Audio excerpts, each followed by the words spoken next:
All right, we're going back on the record on case CR 22-21-1624, State of Idaho versus Lori Vallow. The prosecution's here, the defense as well as the defendant. We're still in the state's case in chief and continuing with jury trial in this matter.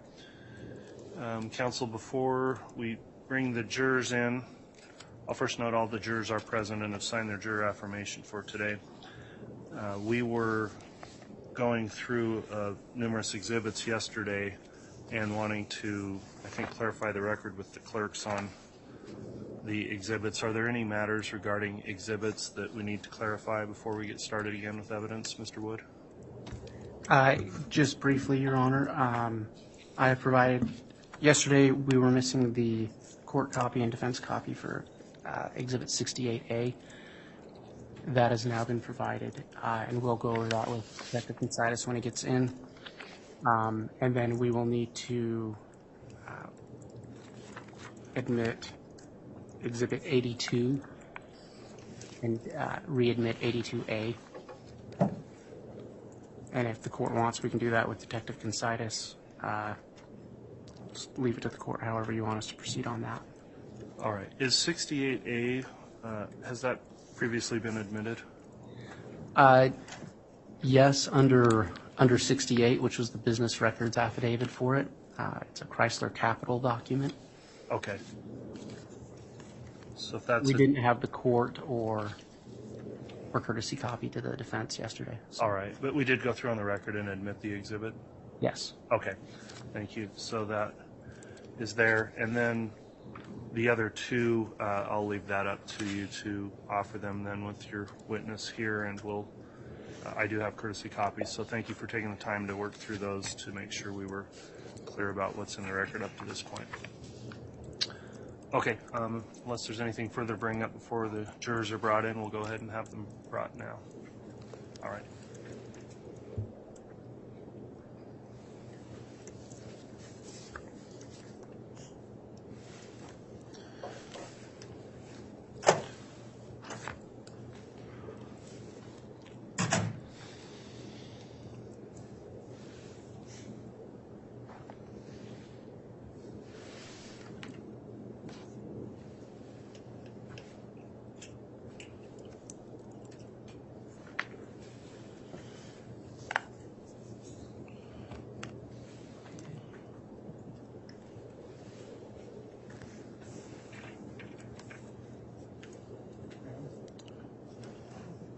Sorry.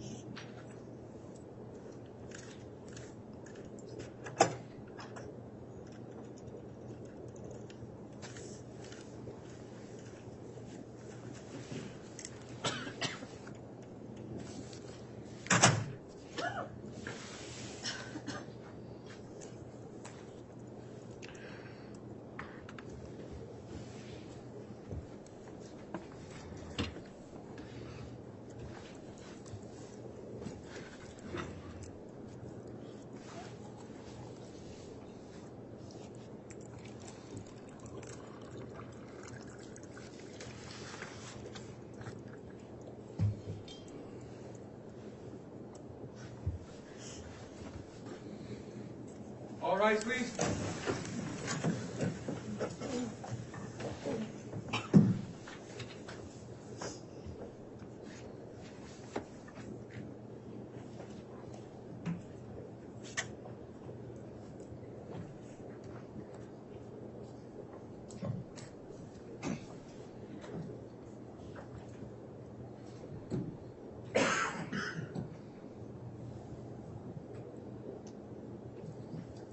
Jury's all present, accounted for, Your Honor. Thank you. Please be seated.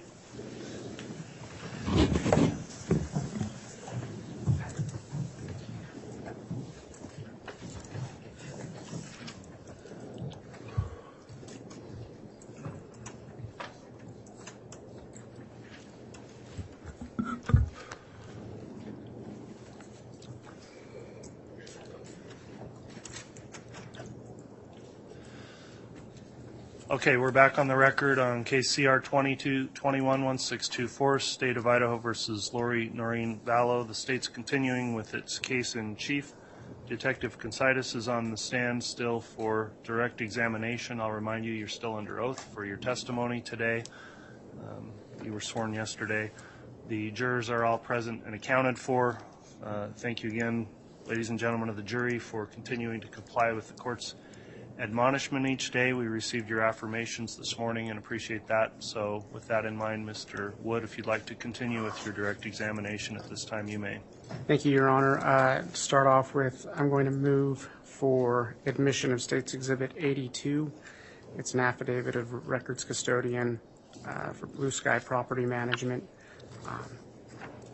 This was a document that we thought had come in with the big list yesterday, but had not. So by way of stipulation, I'm going to move for that exhibit to be entered. All right. Is there any objection to State's Exhibit 82 being admitted? No objection, Your Honor. All right. Exhibit 82 will be admitted. Thank you. Detective,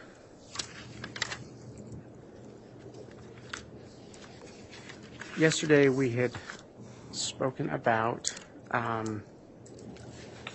the finances of Lori Vallow and Tylee Ryan. Do you have the same folder with you that you had yesterday? Yes. Okay. Do you have State's Exhibit 68A?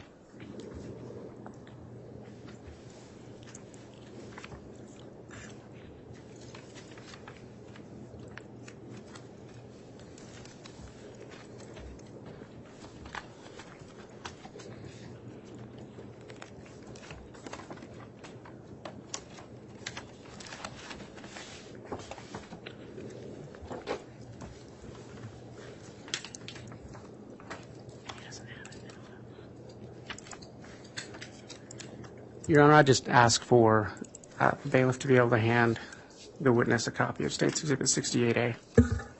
Yes, you may. Oh, I think they're upside down, I think.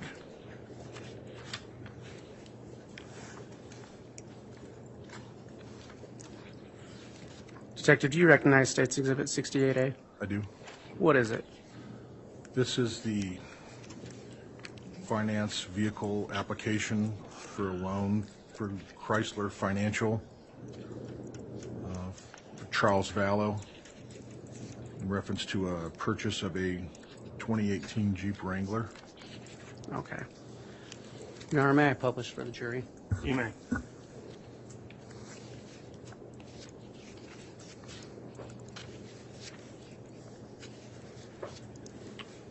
Detective, what was significant about this document in your investigation? Well, when we were reviewing the financial records, as I mentioned yesterday, Tylee was having vehicle loan payments withdrawn from her Chase Morgan account. That's the 3918 account. And they were showing withdrawals of $599.09 for this vehicle. Okay. When did those payments start?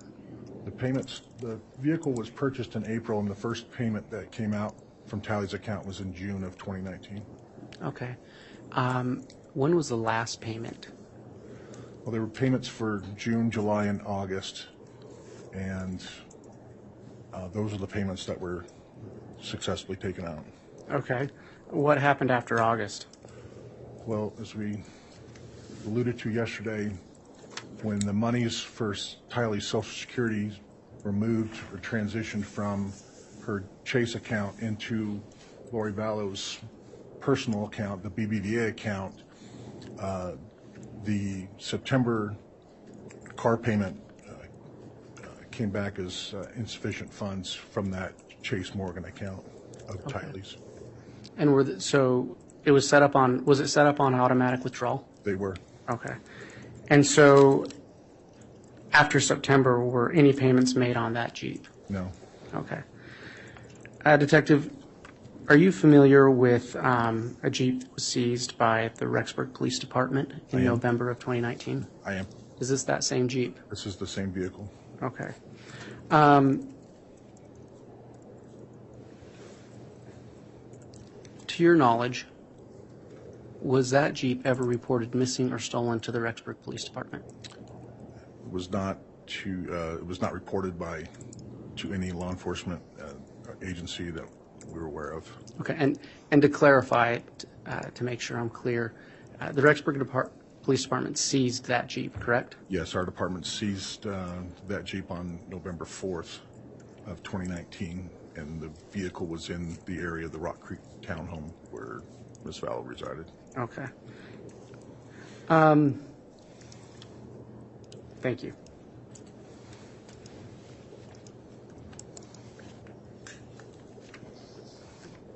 Detective, can you look at State's Exhibit 88A? A.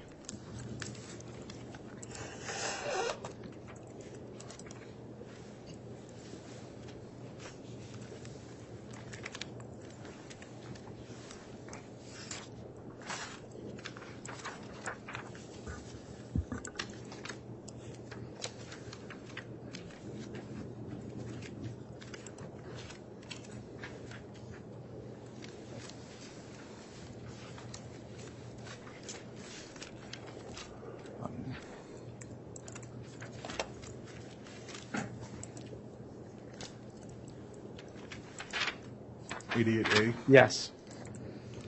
Do you recognize that document? Is this the email from Kauai Dreams Realty? Yes. Yes. Your Honor, may I publish? Yes. Okay. That's kind of hard to read on that Elmo, but what is the significance of this document to your investigation? Well, as we're looking for the kids prior to the days that they were found. Before we go forward, I apologize for the interruption, Mr. Wood. There was an indication I'm unclear on the status of 82A, whether that's been admitted at this time. I think it was, but I wanted to make that clear before we go further with publication. Yes. Okay, thank you. Apologies. You can continue. Oh, no, that's fine. Detective, what was the significance of this document? Well, in trying to generate information to find the kids, we would monitor social media sites, and this information came up on one of the social media sites, so we followed up on it to see the validity of it. I reached out and spoke with Julie Black, the owner and chief broker for Kauai Dreams Realty in Hawaii, and this is an email that is dated November 8th of 2019 that Chad Daybell sent to Julie Black at Kauai Dreams Realty. Okay. And is the body of the email on this document? It is. Can you read that? Yes. Mr. Daybell writes, "We're interested in seeing this property. Would the owners be interested in leasing this property to a clean couple with no pets or children? Please let us know. Thank you." What is the date on that document, on that email? It's November 8th of 2019, 3 days after they were married. Okay. What was the significance of that to you in your investigation? Well, they're looking for a residence and telling them that they don't have any children. Okay.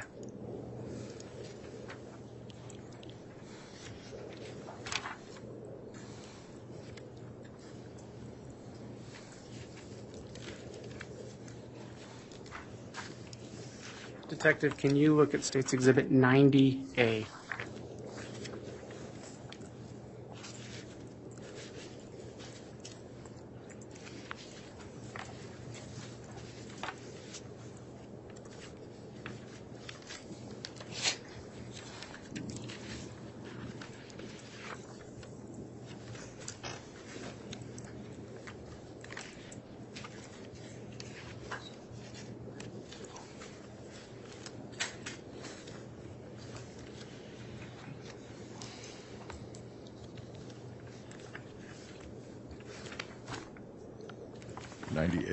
Yes. What is that document? This is a subscriber information for Sparklight or Cable One in Rexburg in the name of Lori Vallow for the apartment of 565 Pioneer Road, apartment 175 in Rexburg. Your Honor, may I publish? Yes.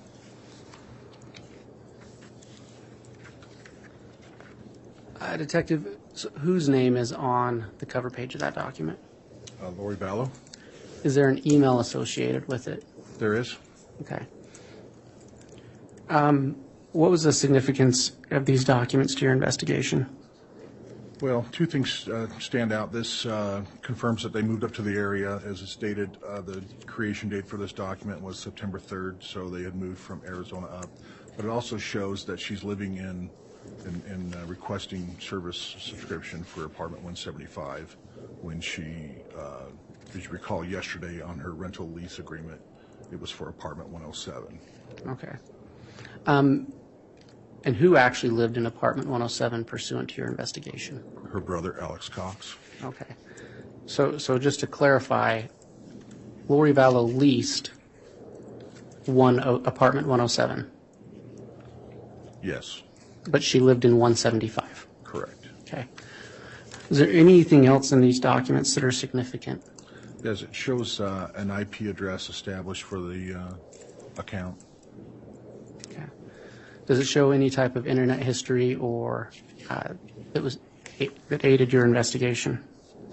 Yeah, well, there was Venmo transactions made from this IP address for this account. Okay. And so were you able to track those transactions? Yes. Okay.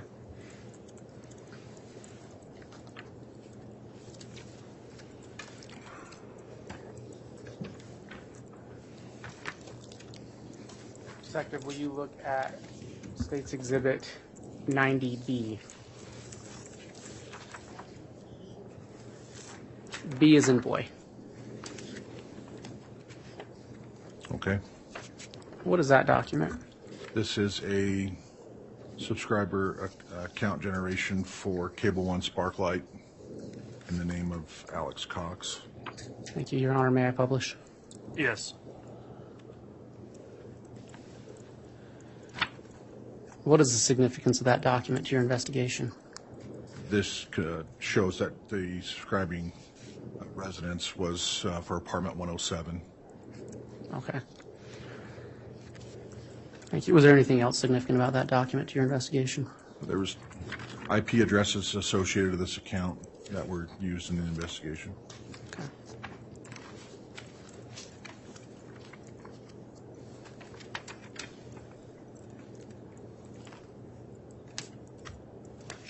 Detective, if you'll look at State's Exhibit 91A.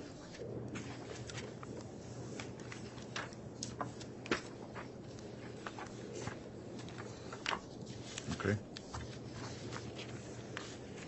Do you recognize that document? I do. What is it?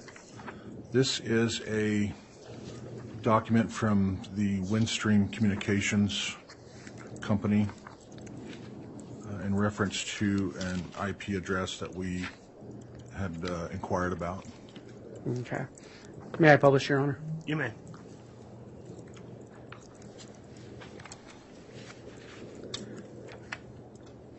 What is significant about this document that aided your investigation?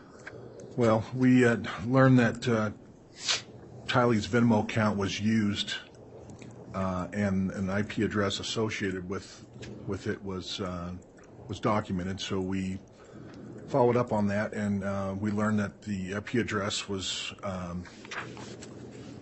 through the Windstream Communications.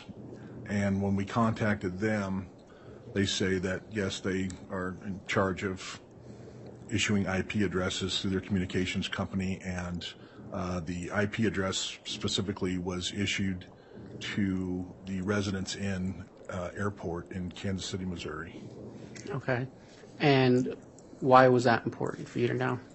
Well, on October 10th of 2019, the $100 Venmo transaction was made, and we know through flight records that Lori accompanied her niece Melanie Boudreau-Pulowski from Phoenix to Kansas City, Missouri to visit friends, and the transaction was made through using Tylee's phone from the information we had. Does this document show those transactions? It does. Can you go to that page?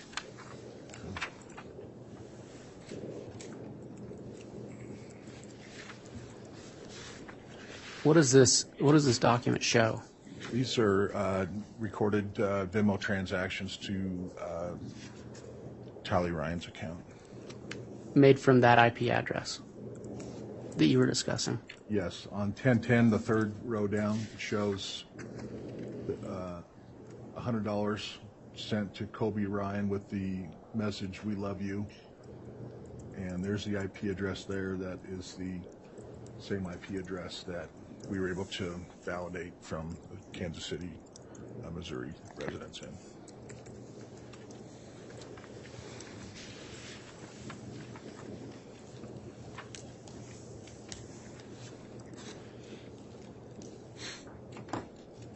And Detective, can you look at State's Exhibit 92A?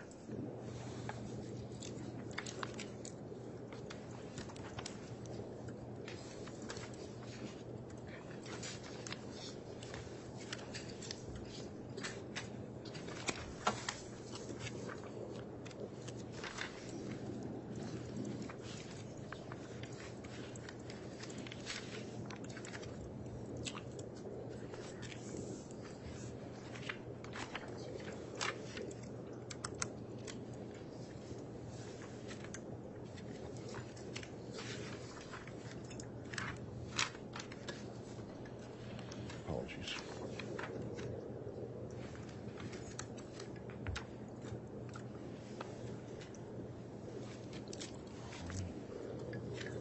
Not showing it here currently. I'll have to just give me a moment. I can leave.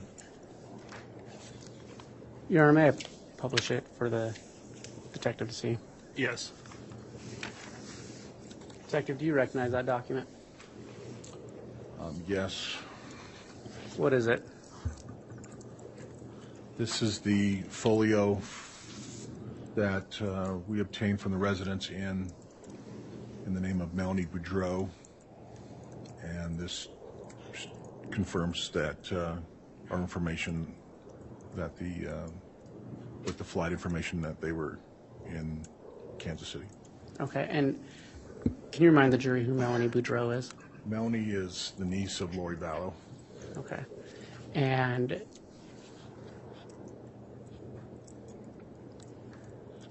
how many guests stayed with her at the residence inn? Up here on the top right, number of guests states 2. Okay, and in the state's previous exhibit, that IP address was tracked to that residence inn, correct? Correct. Okay, thank you. A detective,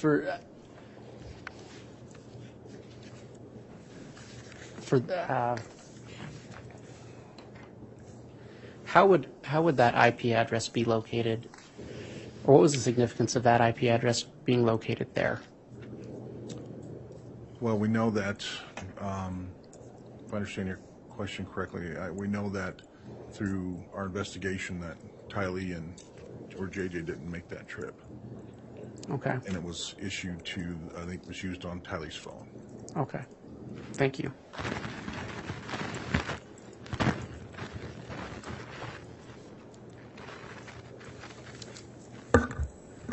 Detective, I want to talk to you briefly about the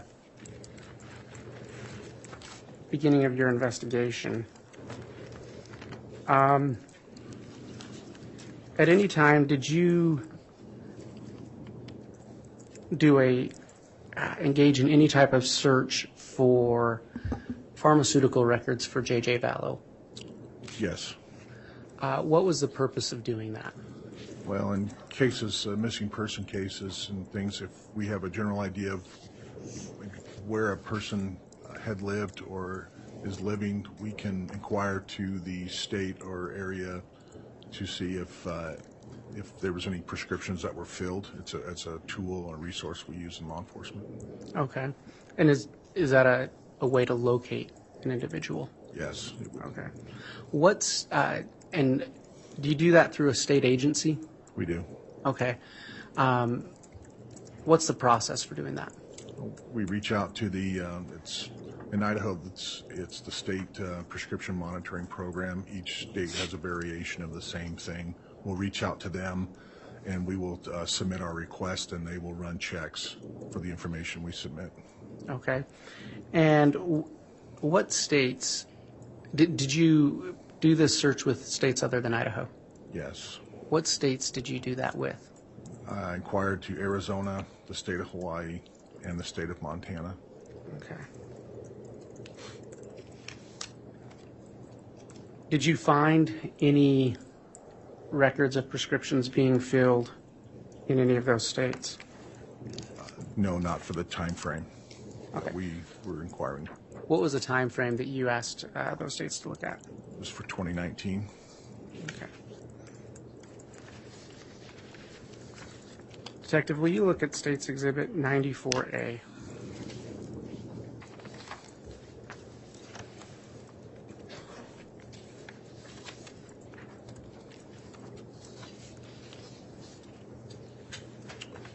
Okay.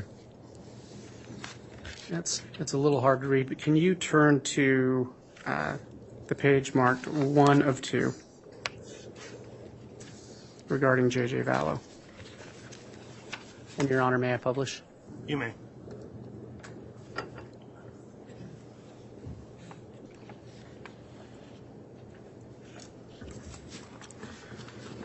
Detective, did you receive this from the state of Hawaii? I did. And what did those records show you?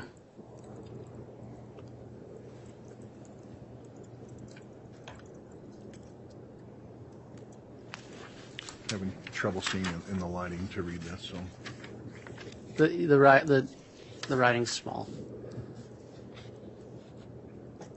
It shows that there were prescriptions filled in 2015 and 2017.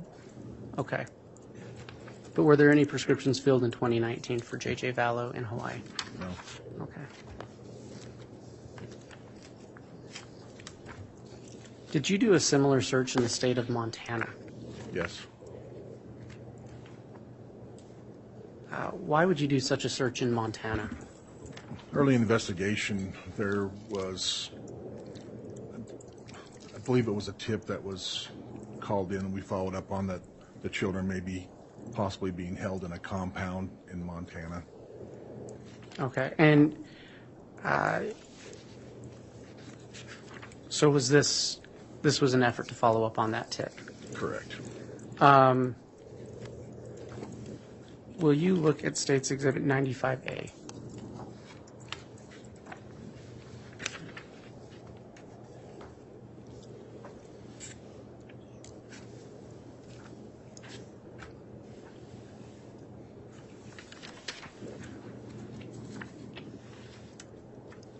Okay. Did you submit multiple names to the Montana Prescription Drug Registry for JJ? I did. Why was that? Well, in the course of our investigation, we found that JJ his name had been changed on a couple of follow-ups, I guess we would say, and that JJ would go from Vallow or Ryan, and so we would use those names. Okay. Detective, Your Honor, may I publish? You may.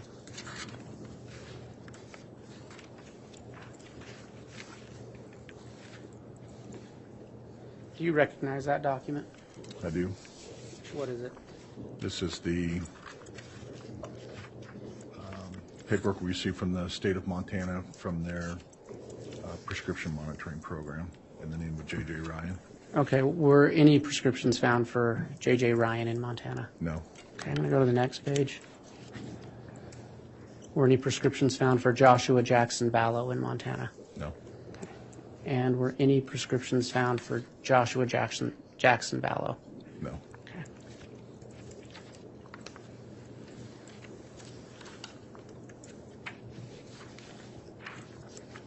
Did you submit any other names to the state of Montana? Did. What was the purpose? What names did you submit? Those for Tylee Ryan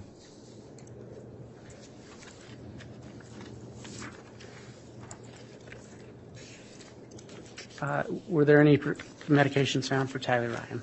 No. Okay. And did you submit any other names? I believe we submitted for Lori Vallow as well. Do you know if you submitted for Melanie Boudreau? Yes, we did. What was the purpose of submitting Melanie Boudreau's name? Well, we know from the day of the original search warrants back in November that Melanie was currently living directly next door to Lori. And so in an effort to see if there was any relation between the disappearance of the kids and Melanie in this case, we generated her name as well. Okay.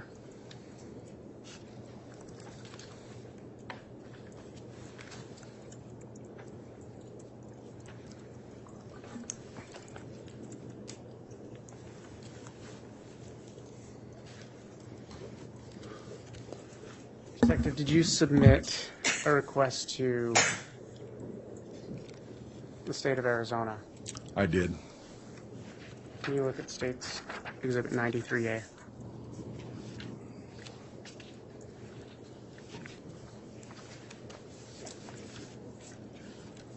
Did you receive a response from the state of Arizona?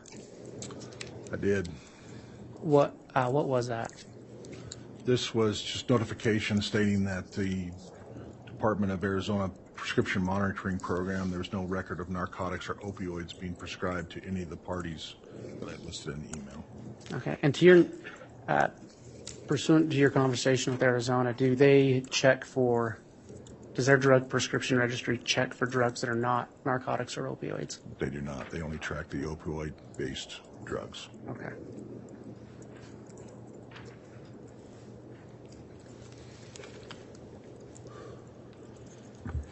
So, Detective, did your search of prescription drug registries lead you to any information that helped you find Joshua Jackson or J.J. Vallow or Tylee Ryan? No.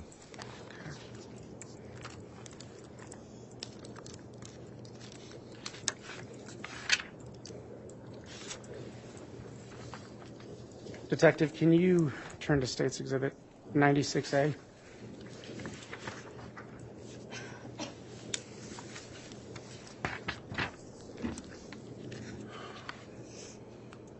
Okay.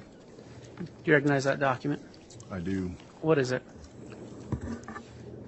This is an email that Lori Vallow sent to her accountant, Michael Edson, inquiring about forwarding of tax return monies. Okay. May I publish, Your Honor? You may.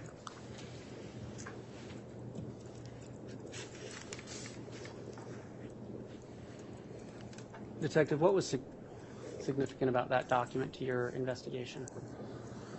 Well, first off, she's explaining that Charles Vallow, her former husband, had passed away, and she was looking for information on how to obtain monies to be forwarded to her address as she was moving.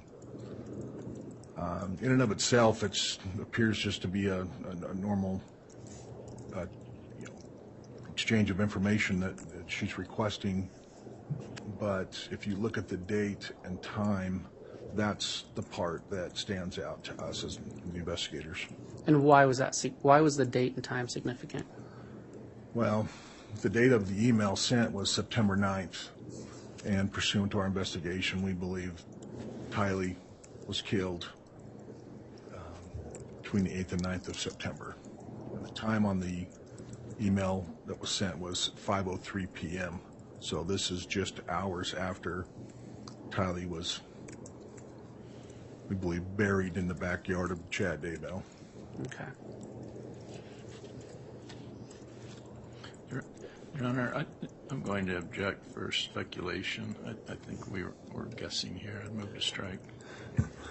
Your Honor, I think the detective is allowed to testify about his conclusions and findings and why that document was significant and the timing of it was significant. All right. It goes to weight and not admissibility. That will go to cross-examination if you'd like, Mr. Archibald, but I'll overrule that objection.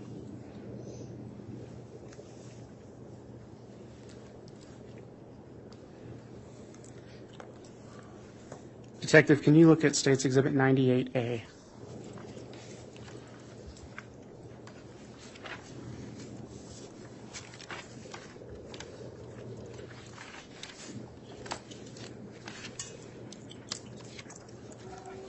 Okay.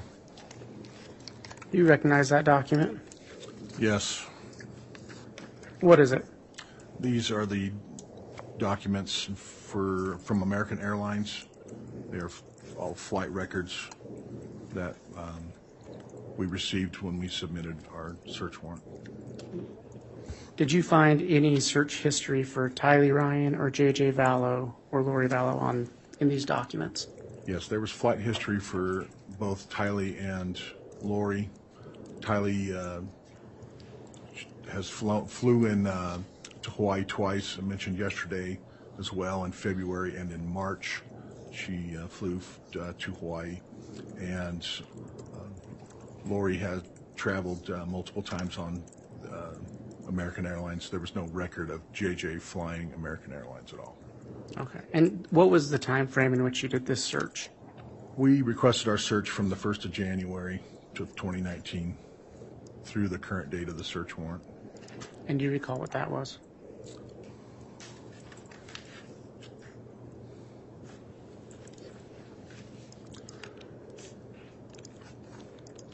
The exact date, I don't know, but it was early on in the investigation. I believe it was in February February of what year? 2020. Okay.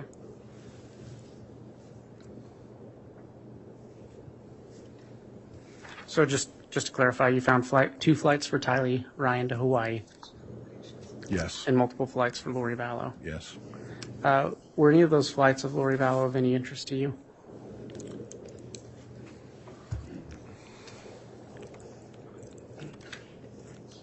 Yes, they're on or around the time of Tammy Daybell's funeral. She returned from Hawaii to Phoenix and then made her way by flight to Idaho Falls. Okay. Do you recall the dates of those flights? I believe it's the 23rd of October. Okay. Do you know what day Tammy Daybell's funeral was? October 23rd, 2019.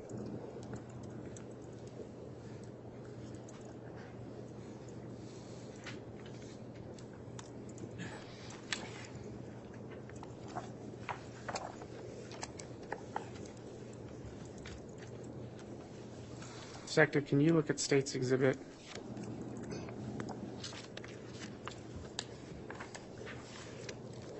100?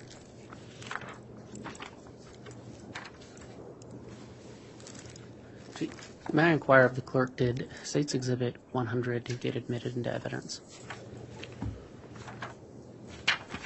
I show that's been admitted.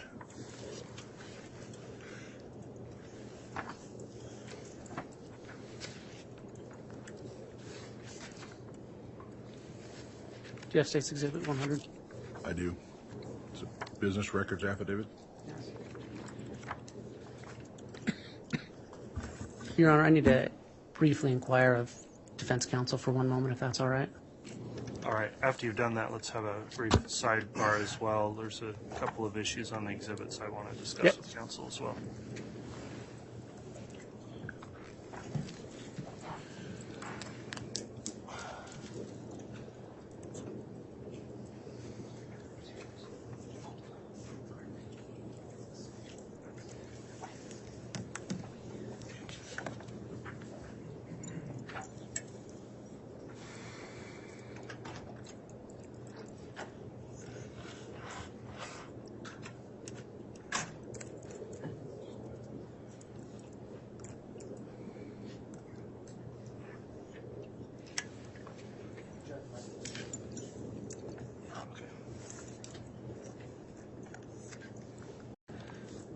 We'll go back on the record after that break now to just clarify on the record the exhibits we've got. Mr. Wood, one of the issues that came up is Exhibit 93 has already been testified to and published, but we don't believe was admitted previously. So at this time, I would ask the state to move for its admission, and we'll see if there's any objection. The state so moves, Your Honor. All right, any objection to that Exhibit 93 having been admitted and now published to the jury? No objection, Your Honor. All right, thank you, counsel, for that. And then, Mr. Wood, if you would clarify on the record here with Exhibit 100, and I believe we've got that remarked now and organized as well, but could you indicate on the record where we're at with Exhibit 100? Yes, thank you. Exhibit 100, there were two Exhibit 100 submitted. One was the records of a business records custodian, or an affidavit of a business records custodian, and the other were the actual records. The actual records have now been marked as Exhibit 100A. Okay, and is there any objection to Exhibit, has that been offered yet? Yes, Your Honor. All right, any objection to Exhibit 100A being admitted? No, Your Honor. Okay, Exhibit 100A is also admitted then, so we can go ahead and continue on with the examination now, Mr. Wood. Thank you. Thank you. Detective, do you have a copy of State's Exhibit 100? And I just realized, Your Honor, I think the detective's copy might still be marked as 100. If you'd like, you can Both of the approach documents. with, or have the bailiff have him your correct copy to make sure we're publishing the right thing. Thank you.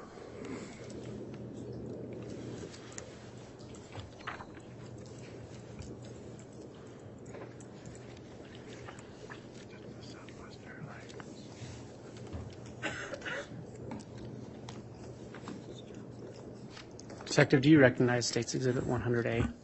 I do. What is it? These are records we obtained through Southwest Airlines through a subpoena. Okay. And what was the significance of those records in your investigation? We had come across information that Southwest Airlines was being used by Ms. Vallow, so we inquired and we were able to obtain the records in the hopes of locating whether or not JJ or Tylee had traveled. And did you find if JJ or Tylee had ever traveled on Southwest Airlines in the relevant time period? Yes. JJ had 6 trips, and they're all between Phoenix and Houston. And the last trip, I believe, the record states is June 12th. I believe was the last time he flew, or correction, June 16th. Okay.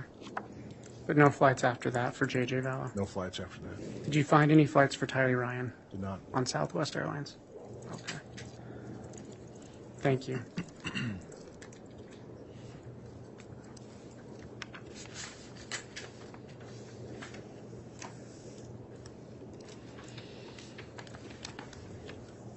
And Detective, do you have State's Exhibit 99A?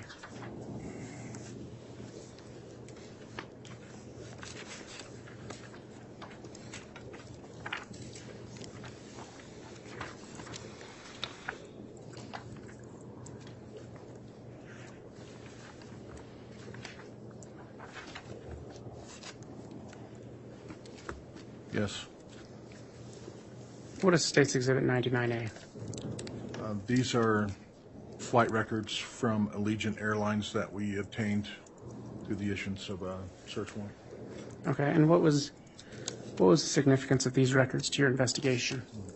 Well, as we learned yesterday, there were flights being paid for, which we found in the financial records of Lori Vallow, so we obtained flight information to see if JJ or Tylee have been flown anywhere. Okay, and what did you find in those records? There are no flights showing that JJ or Tylee flew on Allegiant Airlines in our time frame that we searched for. Okay, did you find any other flights of interest? There were several flights that from between Chad Daybell and Lori Vallow, Melanie Boudreau. There was a lot of travel between Idaho Falls and Phoenix Mesa during that time frame. Okay. And did that aid your investigation in any way?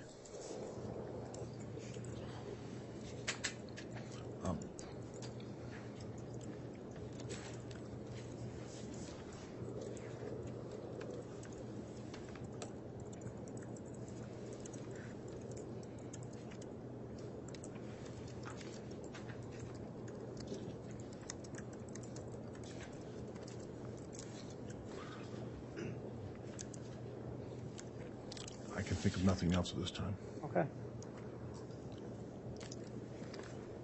Your Honor, if the court will just give me a brief second to convene with. Go ahead.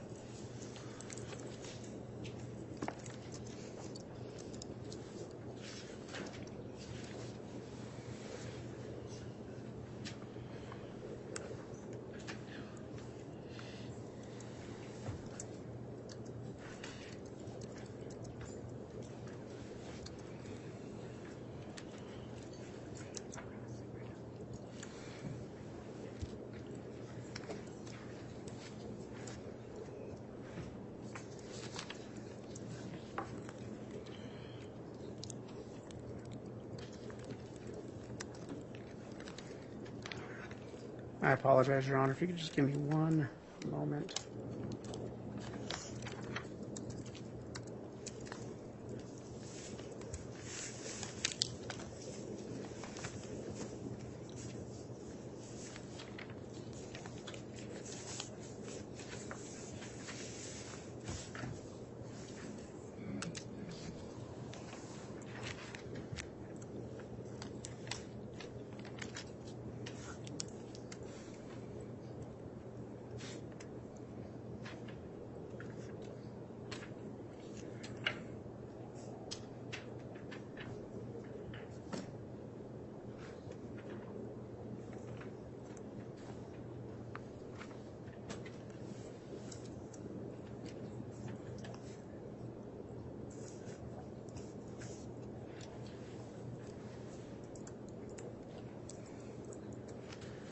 I just have a couple more brief questions, Your Honor. Go ahead. Detective, can you look at State's Exhibit 97?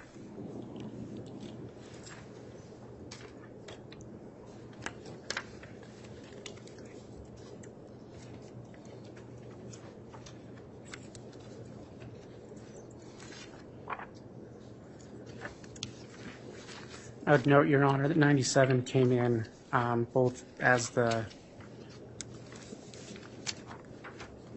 affidavit of the records custodian and the records were attached to it. Okay. Do you recognize State's Exhibit 97?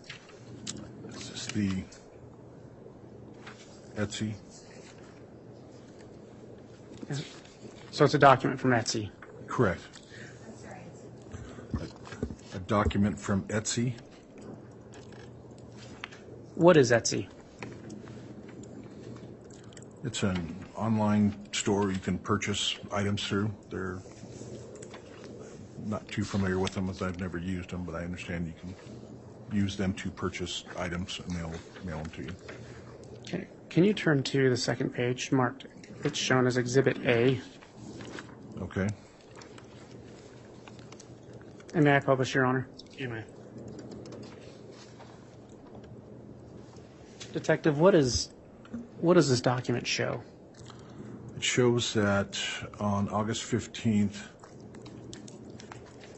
the buyer, the shipping name was Lori Vallow, and it shows a description of what was provided by the shop owner. Okay. And what is the description of item? It's a glow-in-the-dark malachite inlay titanium ring. Okay.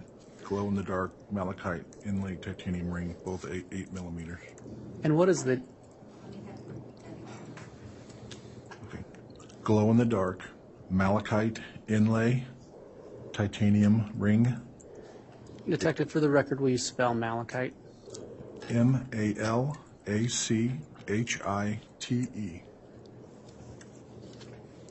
And what was the order date? August 15th of 2019. And who was the purchaser? Lori Vallow? Okay. And was there an email account associated with this purchase or attempted purchase? Yes. What is that? lollytime@icloud.com. Okay. And was there an address given for that item to be shipped to? The address listed was 5531 South Four Peaks Place, Chandler, Arizona, 85249. Okay. What was significant about that to you, Detective, in your investigation?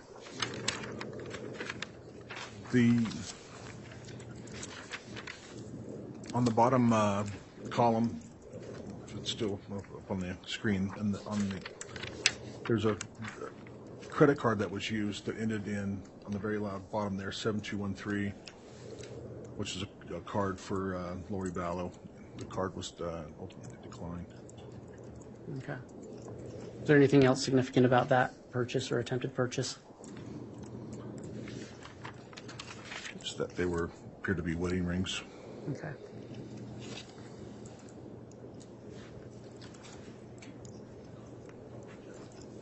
I'll object to that, Your Honor. That is apparently speculation. There's nothing on the document saying it's a wedding ring. I'll sustain the objection and ask the jurors to disregard the previous response. Your Honor, the state has no further questions at this time. All right. Thank you, Mr. Wood. Who will be conducting cross-examination? Your Honor, I've reviewed all the documents Detective Consitis has introduced. I don't have any questions for him. All right. There will be no cross-examination of this witness then, so that will conclude testimony of Detective Consitis. Any objection to him being released? No objection. Your Honor, we are asking that he not be released. Detective Consitis had multiple roles in this investigation and will be recalled to testify about completely separate matters. Okay, understood. So he's the state's witness, so I'll leave that up to the state's discretion as to whether he needs a return. I don't know if he's here under subpoena, but apparently they'll want you back at a later date and you can talk to the prosecutors about that. So that will conclude your testimony for now, though.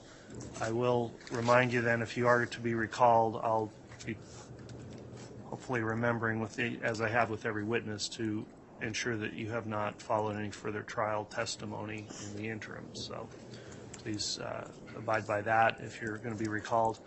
And with that, then the state, if you've got another witness to call at this time, you can. Your Honor, the state calls Mike Douglas.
I texted you.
All right, Ms. Rawlings, are you going to be conducting direct here?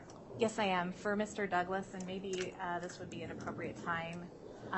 Your Honor, we have some summary exhibits or demonstrative exhibits that have been previously provided to the defense with, along with attribution for it as well. And I'm going to be making a motion for their admission pursuant to IRE 1006 and to aid the jury in understanding the voluminous financial documents and information that were analyzed by Mr. Douglas in this case. They are exhibits 111 through 117.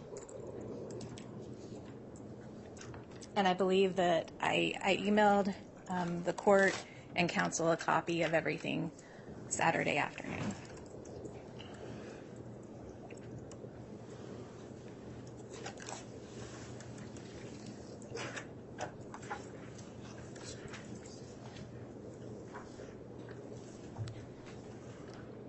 All right, well, let's go ahead and have your witness sworn, and then if there are additional exhibits you'd like to move to admit, we'll take that up.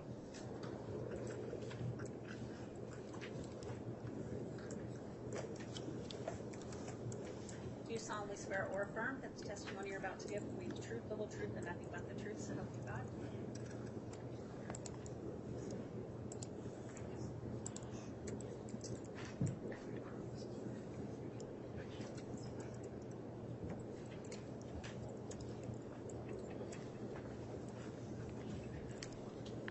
And Your Honor, if you'd like, I can have the witnesses handed the originals of exhibits 111 through 117 just to confirm that they were prepared by him in aid of his testimony.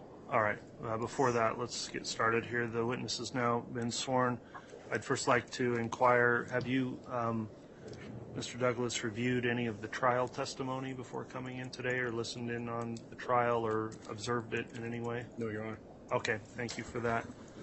I'll next advise you that while you're testifying, we're making a record, so please make an effort to answer all of the questions with verbal responses and try to avoid speaking at the same time as anyone questioning you, so the record stays clear.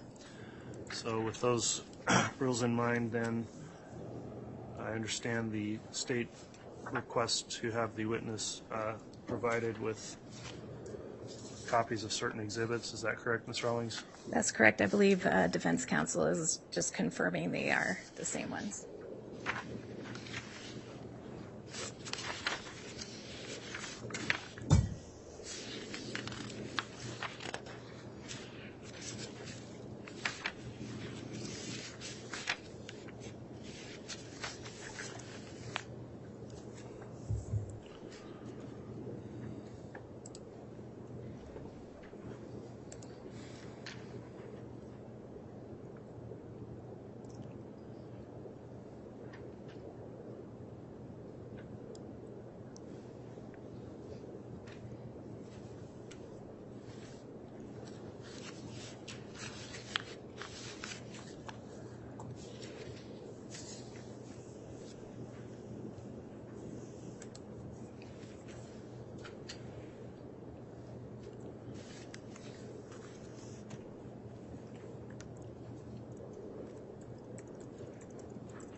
That's the small page, right? The Social Security. I know I emailed it to you.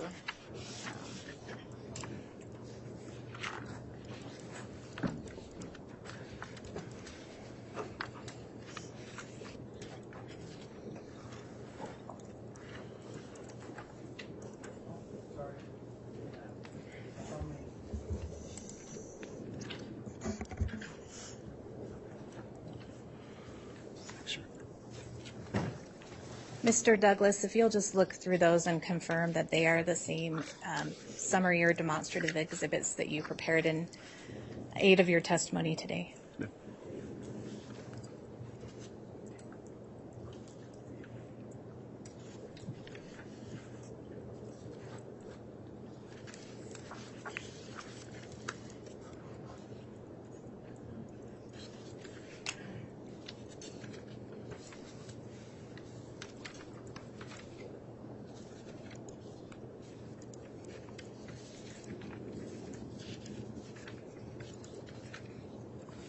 Yes, ma'am, they are.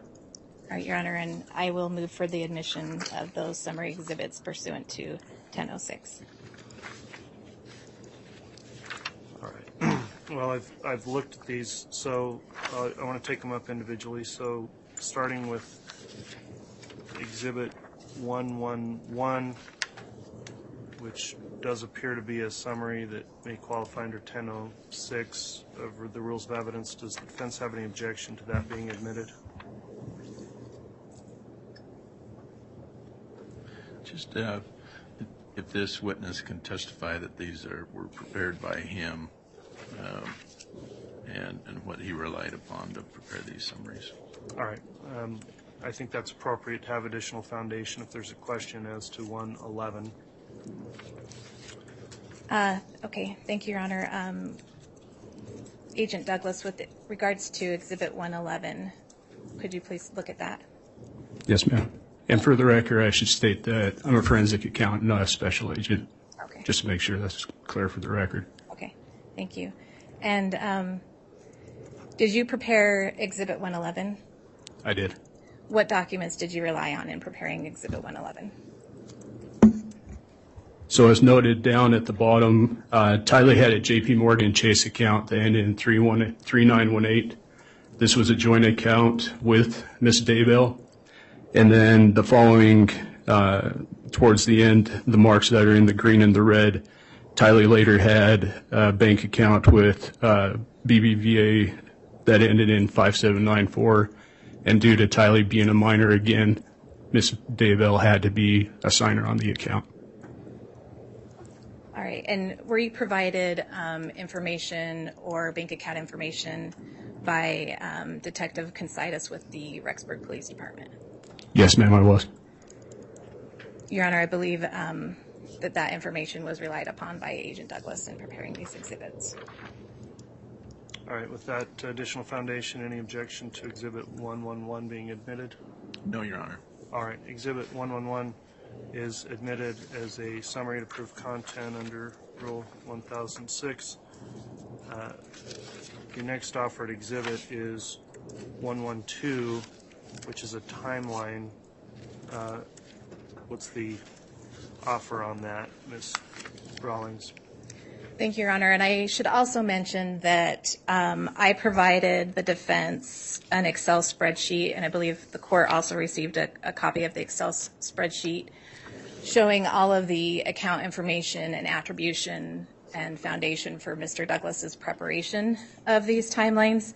I believe defense counsel had difficulty opening that Excel spreadsheet that I sent, and I did provide them a hard copy of it yesterday as well. All right. As it relates then to the timeline, I wouldn't see that as falling under Rule 1006. Is it a demonstrative exhibit? Yes, it is, Your Honor, and I can go through the questions if you'd like. Let me just ask then, is there any objection to Exhibit 112 being admitted at this time from the defense?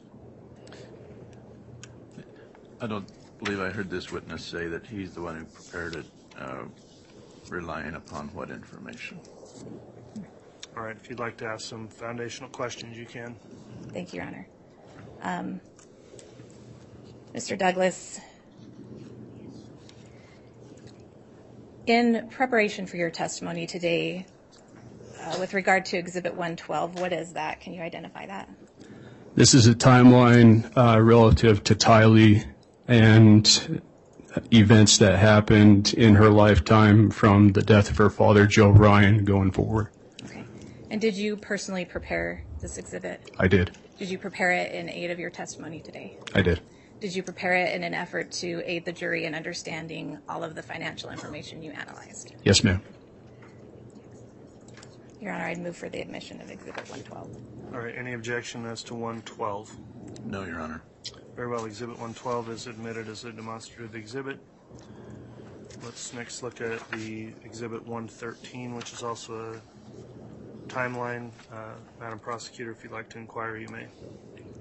Thank you, Your Honor. Officer Douglas, or Mr. Douglas, would you please identify Exhibit 113 for the record?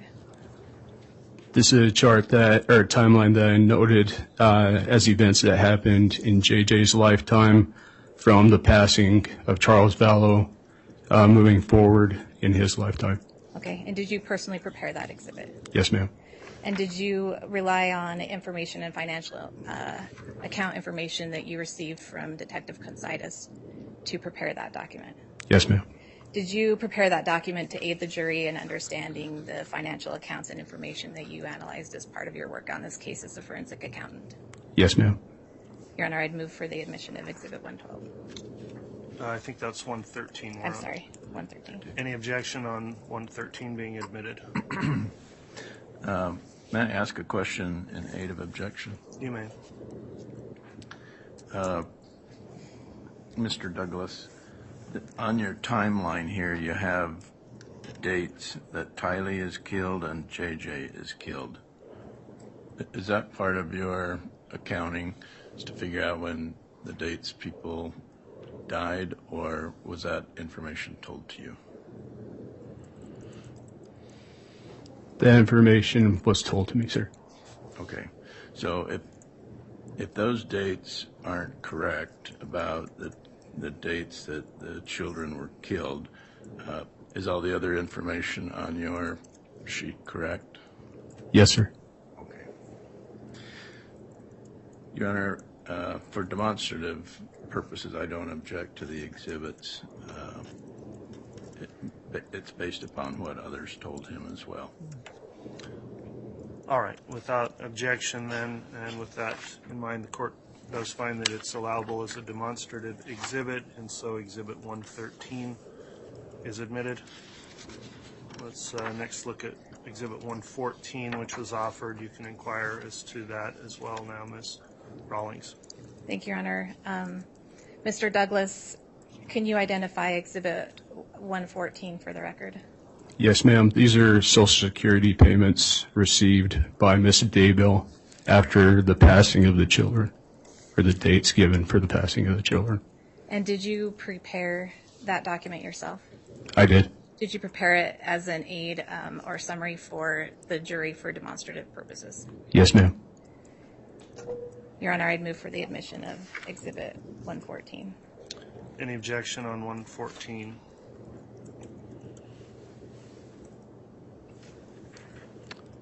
No, Your Honor. All right, Exhibit 114 is admitted. Let's next look at Exhibit 115, which is the timeline. You can inquire, Ms. Rawlings. Thank you, Your Honor. Officer Douglas, can you identify Exhibit, I think we are on 115 now? Yes. Yes, ma'am. This is a timeline that I've referenced as the grand theft timeline that I prepared. All right, and you prepared that yourself? Yes, ma'am. And you prepared that in aid of your testimony today before the jury? That is correct. And did you prepare it in an effort to help the jury understand the voluminous financial information and other information you learned through your investigation? Yes, ma'am. Your Honor, I'd move for the admission of Exhibit 114 as a demonstrative exhibit. That's 115 Sorry. that we're on. Any objection as to Exhibit 115?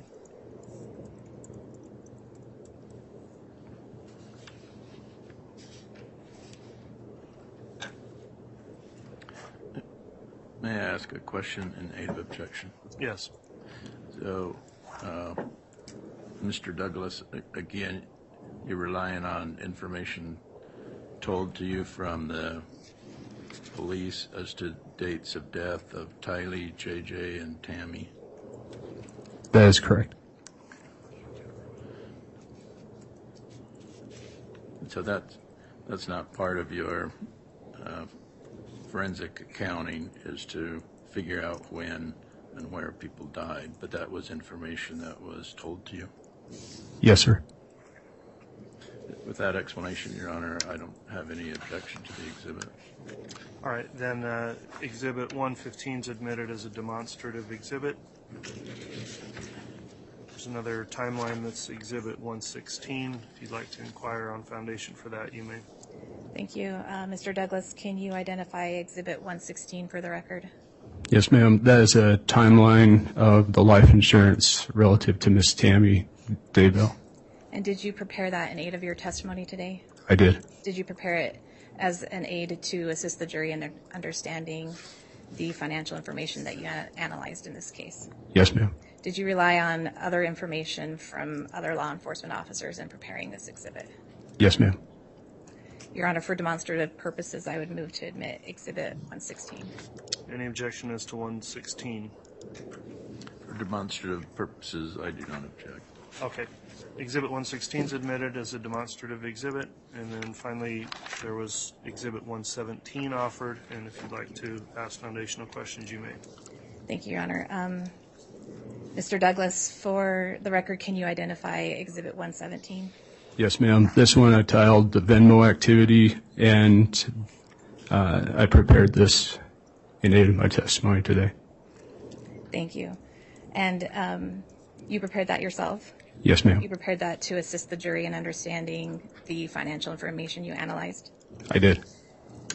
Is there any information on this document that's relying on other officers, or is it just containing financial information? There is information on it relying on other officers. Okay.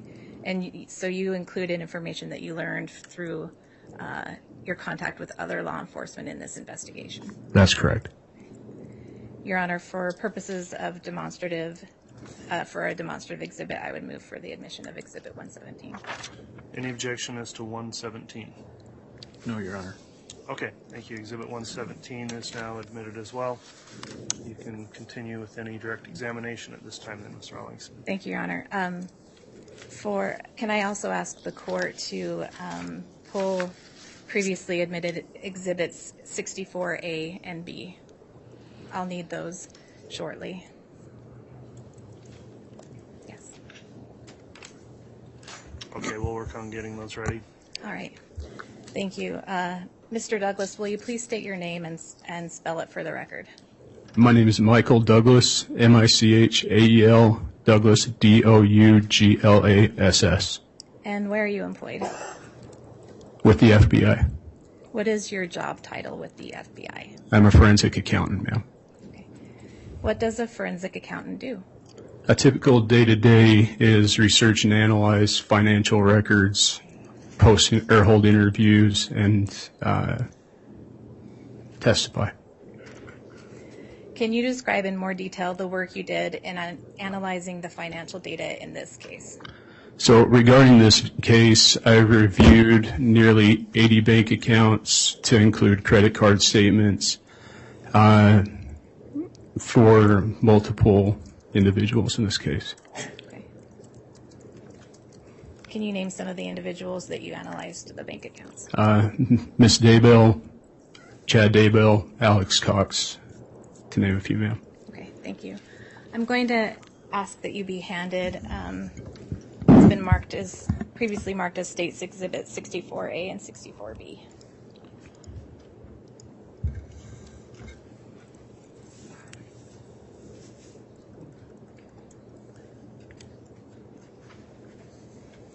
Do you recognize those? I do. Can you tell the jury what those are? These are bank statements in the name of Miss Lori Vallow regarding her bank account with BBVA Compass. Okay. And have you reviewed those records previously? Yes, ma'am. Are you familiar, have you reviewed other bank records on behalf of Lori Vallow? I have. And are you familiar with Mark Sari? Yes, ma'am. Have you worked with Mark Sari in relation to this case? I have. In your investigation on this case, have you looked into the deposits of Social Security funds into that BBVA Compass account? Yes, ma'am. Have you reviewed Social Security benefits being deposited into any other accounts? Yes, ma'am. What were those accounts? Tylee was receiving Social Security payments into her J.P. Morgan Chase account ending 3918. As part of your role as a forensic accountant, we've kind of gone through this a little bit. Did you prepare any demonstrative aids or documents summarizing the amounts of the Social Security funds that were received into that BBVA Compass account? Yes, ma'am. And are you familiar with the timeline of the death for Tylee Ryan? I am. Do you know approximately when she died? It is approximately 9/9 of 19. Did you create a summary or a demonstrative exhibit with Tylee's financial information? I have. All right, and then starting with Exhibit 111. I'm going to try this two ways, Your Honor. I have the hard copy, but they are on legal paper, so I'm not sure how well they'll show under the Elmo. I also have an electronic copy that we can try and pull up on my computer. Okay. So if we can try the computer version first.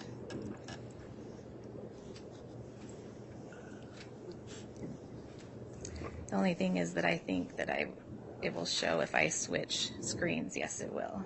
So I think we're going to have to go with the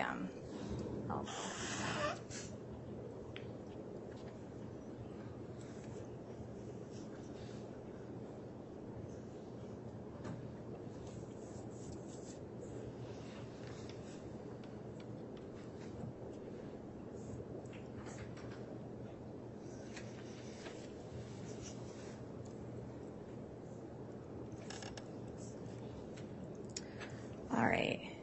Can you explain the information contained in this document? Yes, ma'am. So the information provided on this document are regarding Tylee's two bank accounts. The first one starting with her J.P. Morgan Chase account beginning January 1 of 2019. And the following bank account for her BBVA Compass account, the 5794.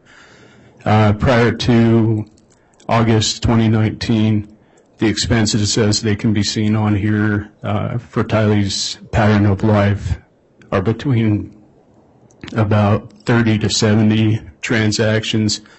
Those are both brick and mortar purchases, such as going to the local grocery store, and also include monthly expenses such as her Apple account. And then the following, the red and the green, and the information provided there in August and September, both of those show, as I will show later on, when Tylee's BBVA account was open, and then the transition to the BBVA account, the closing of the JP Morgan account, and then the continued use of the BBVA account. So how many bank accounts are shown on this document? 2. All right, and then you explained the colors are tracking what information? So the blue will show Tylee's deposits that were made into her JP Morgan account. The orange shows the withdrawals or the transactions from that same account. The green is associated with deposits that were into the Compass or BBVA account, and the red are withdrawals from that BBVA account. Okay.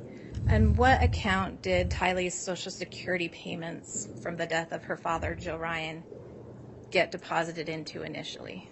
Those were initially going into the Chase account. Okay.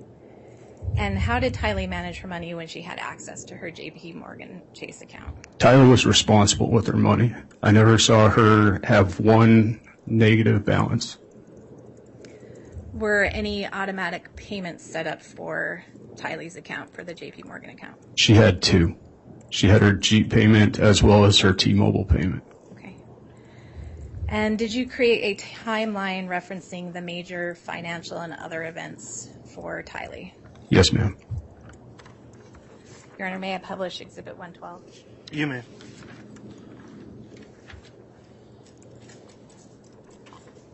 Let's see if we can try it. Are you able to read that, Mr. Douglas? Yes, ma'am. Okay. All right. Can you walk me through this timeline? So this timeline starts regarding the death of passing of Tylee's father, Joe Ryan. The date on that was April 3rd of 2018. It was due to her father's passing was why she received the Social Security payments. The initial Social Security payments start going into her J.P. Morgan Chase account on June 14th of 2018.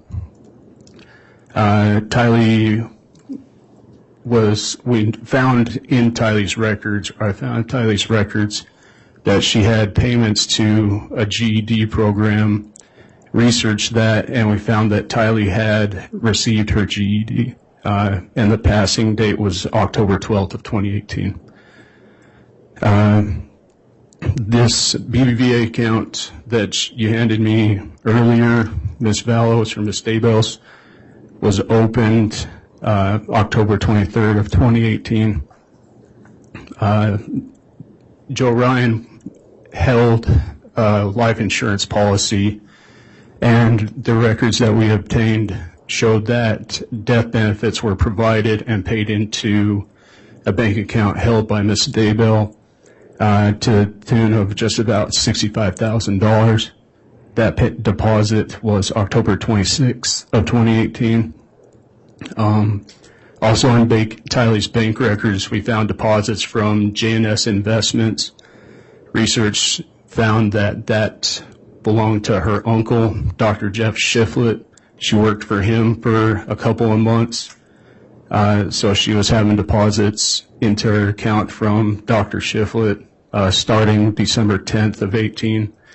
And when did the T-Mobile payments start?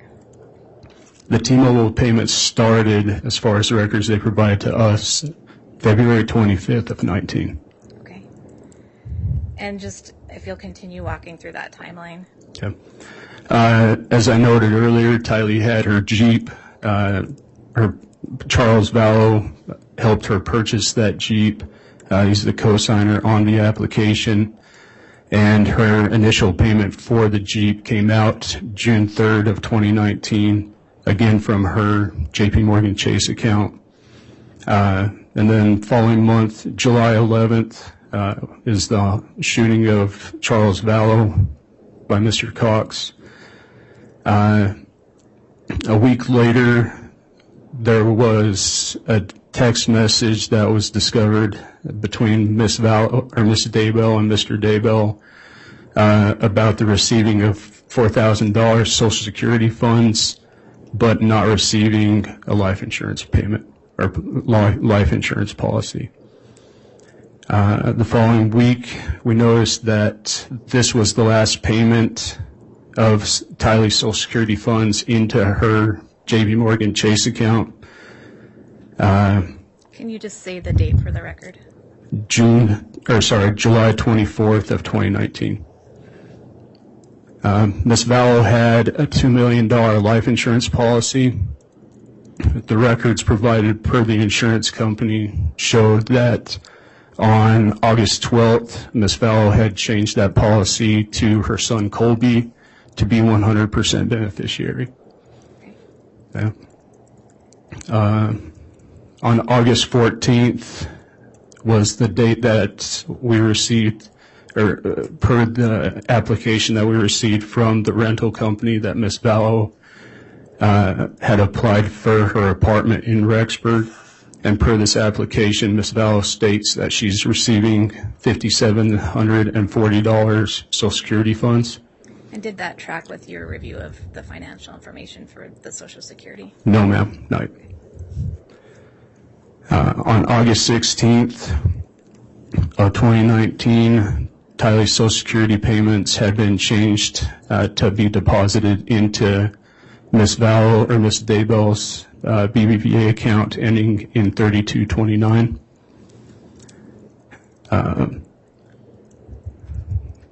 On August 19th of 2019, this is when Tylee's BBVA account was opened. Was that a joint account? It was. Who was on the account with Tylee? It would have been Ms. Daybell. August 28th, this is the initial deposit of Tylee's Social Security funds into Ms. Daybell's BBVA account ending in 3229. August 31st, this is the date that we show Ms. Daybell and the children moving to Rexburg. I found throughout my research on September 8th that Colby had requested Tylee to send him a Venmo payment. Venmo being a person-to-person transfer of funds or a peer-to-peer transfer of funds. Tylee responded back that she did not have the funds in her account and that Ms. Daybell was receiving them. Also that date, I wanted to note that Mr. Daybell is searching the wind direction of south-southwest. The next day is noted the homicide of Tylee. There's also an email between Ms. Vallow or Ms. Daybell to a former accountant by the name of Mike Edson, requesting information about a tax refund from a prior year of her and Mr. Vallow. Tylee's Venmo account, as I will show on later information, there is one funding source per her account at the time of her death. The BBVA account of hers was added on 9/10 of 2019, the day after her passing, her believed passing. On September 20th, this is the date that Tylee's JP Morgan Chase account was closed. Per records provided by Colby and also iCloud account information, there's text message information regarding a phone associated with Tylee, phone associated with Ms. Daybell and Colby, and I'd be paraphrasing, but I asked Tylee to Venmo you. I sent Tylee money to Venmo you. On October 10th, per information provided by Venmo, they can track your IP information. An IP login transfer of funds from Tylee's account to Colby takes place in Kansas City, Missouri. And I noted the marriage of Chad and Lori on 11/5 of 2019. And then the discovery of the children's remains on Mr. Daybell's property on June 9th of 20. Thank you, Mr. Douglas. Your Honor, I have a few more charts. It might be a good time to take the mid-morning break at this point. Okay, I'll agree with that. So we'll go ahead and take our mid-morning recess for about 20 minutes or so, and then you can continue with your examination after that. Ms. Rawlings, thank you. Thank you. All right, please.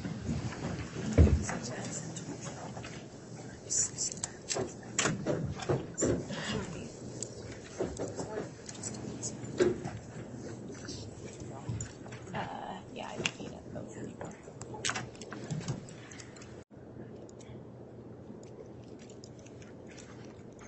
All right, please.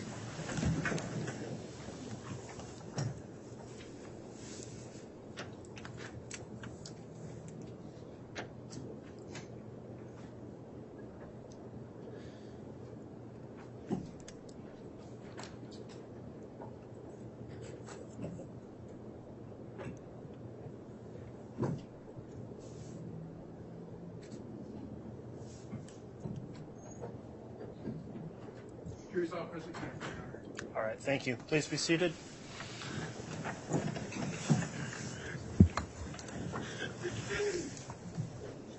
May I continue, Your Honor? Yes, go ahead, Ms. Rawlings. Thank you. Mr. Douglas, with respect to Tylee's finances, do you recall when the automatic payments for the Jeep stopped? The final payment stopped on September 1st of 2019, and that was due to the lack of funds in the account. Thank you. Now, are you familiar with the timeline of the death for J.J. Vallow? Yes, ma'am. When approximately did he die? Approximately September 23rd of 19. And did you create a timeline referencing major financial and other events for J.J.? I did. And during the break, Your Honor, I took the opportunity to try and get my computer up, so hopefully that's a little more clear for everyone. May I publish Exhibit 113, Your Honor? Yes. Is this the timeline that you created for JJ? Yes, ma'am. When did JJ start receiving Social Security benefits? JJ's benefits started getting paid into Ms. Vallow's account on September 18th of 2019. All right, and what account was that? The BBVA 3229 account. And if you know, where do the funds come from for Social Security? The passing of his father, Charles Vallow. Okay, and who pays the Social Security funds out? Social Security pays those, and they're a direct deposit. Okay. And Social Security comes from? Charles's employment. Sorry. Okay. Can you walk me through the timeline for JJ that you created? Yes, ma'am. And I apologize. Some of these charts are going to be repetitive, so some of the information the jury is going to see multiple times. Again, the passing of Charles Vallow and the text message exchange between Ms. Vallow and Mr. Daybell regarding the $4,000 of Social Security funds. JJ had a pet, or had a dog named Bailey. We found a message dated August 9th of the attempted sale of Bailey. Again, noting the Miss Vallow's life insurance that was supposed to be 100% to Colby Ryan. On August 14th of 2019 was again when the application for the rental in Rexburg stated that Miss Vallow was receiving $5,740 of Social Security funds. The move of her and the children, again, as you stated earlier, the beginning deposits of the Social Security funds for both Lori and JJ into the BBVA account ending 3229, the approximate passing of JJ, the wedding of 11/5 of 19, and then again the recovery of JJ's remains on June 9th of 20. Okay, thank you. Are all of the Social Security benefits paid out after the deaths of Tylee and JJ and associated with those children deposited into that Compass account or BBVA Compass account that you've referenced? Yes, ma'am. All right, I'm going to show you, if I may, what's been admitted as State's Exhibit 114.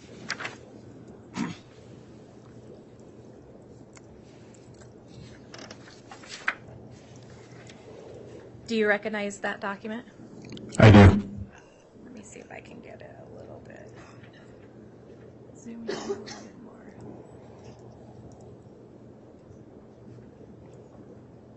Well, that did not work.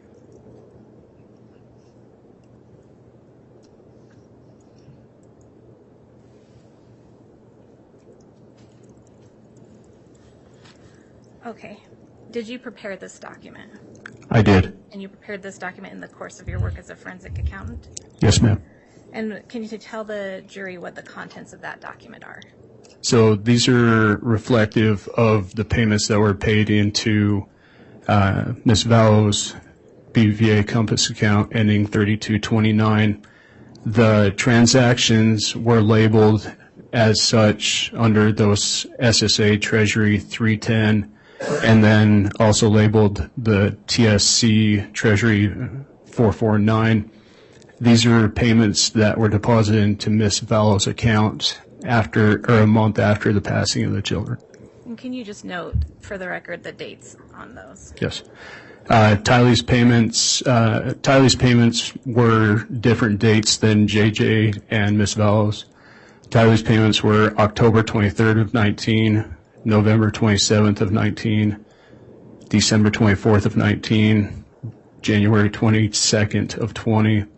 JJ's were October 16th of 19, November 20 of 19, December 18th of 19, January 15th of 20. And then Ms. Vallow's were October 16th of 19, November 20th of 19, December 18th of 19, and finally January 15th of 20. And you have mentioned this, but what date were Chad and Lori married? November 5th of 19.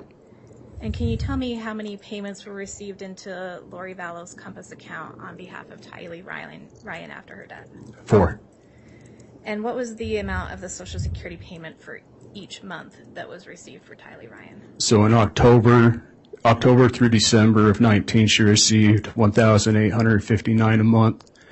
In January of 20, she received $1,888. And what's the total amount of those payments?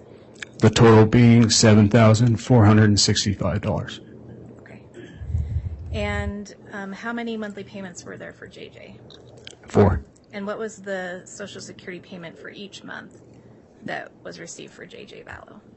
October through December of 19, it was $1,951 a month, and January of 20, it was $1,982.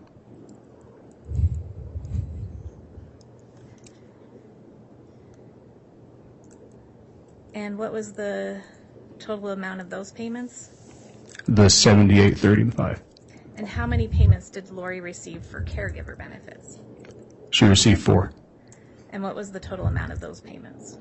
The total amount would be the $39.02 and the $33.43.05.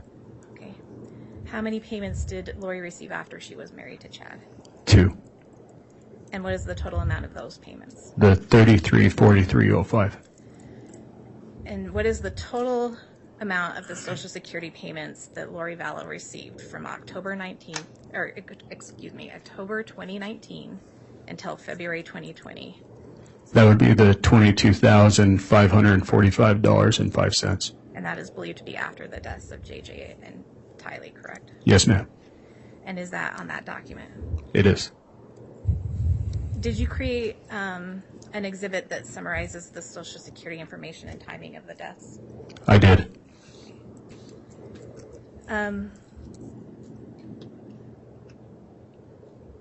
May I publish Exhibit 115, Your Honor?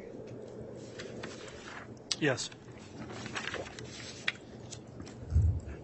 Can you walk me through this timeline? Yes, ma'am.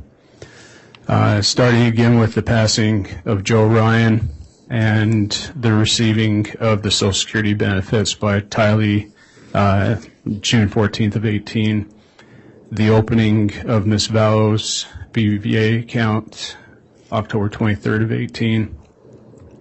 The life insurance policy of Joe Ryan October 26th of 18.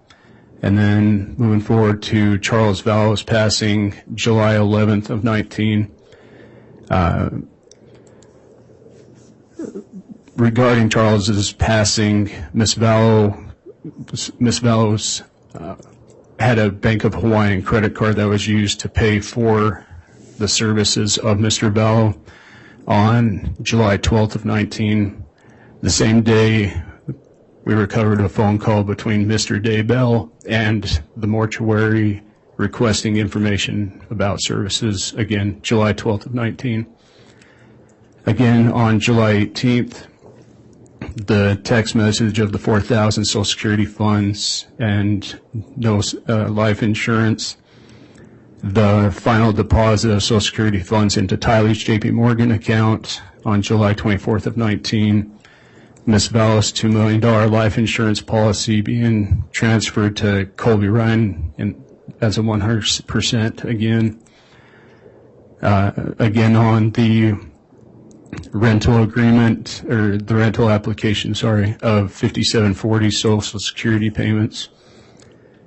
Tylee's Mr. Douglas, can I just ask you, Yeah. We talked a little bit about this before, but who pays the Social Security benefits? the Social Security Administration. And where do those funds come from?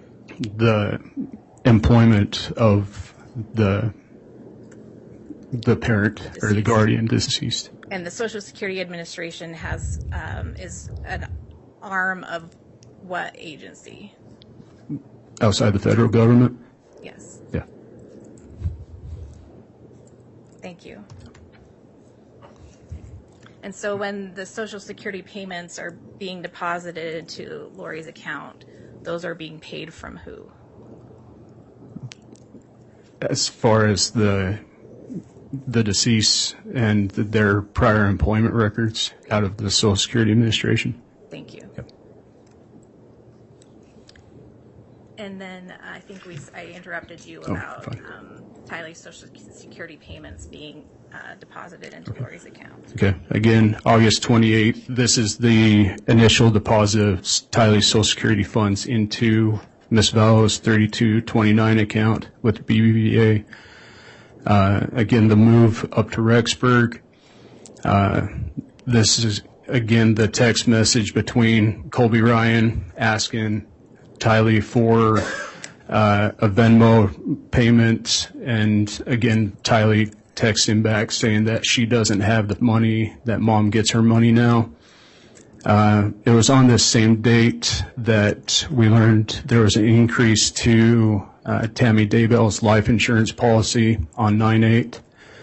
On 9/9, again, the passing of Tylee Ryan. And as I noted earlier, with Tylee's Venmo account, she had one funding source, which was her JP Morgan account. On 9/10, per records provided by Venmo, her BVA account was added as a funding source. On 9/18, as discussed earlier, this is when Ms. Vallow and JJ Social Security payments start getting deposited into her account. 3229, again with the text messages regarding the transfer of funds to Colby. The very next day on 9/23, the passing of JJ. And then, as stated, these are dates given to me by law enforcement. The attempted shooting of Miss Tammy Daybell on October 9th of 2019. As I stated earlier, Tylee's Venmo had activity in Kansas City, Missouri on 10/10 with a transfer or a Venmo payment to Colby. The passing of Miss Daybell, October 19th of 19. Chad and Lori's wedding on 11/5 of 19. We received or found an email from Mr. Daybell to a rental company by the name of Kauai Dreams, dated 11/8, asking for information for a clean couple with no pets and no kids.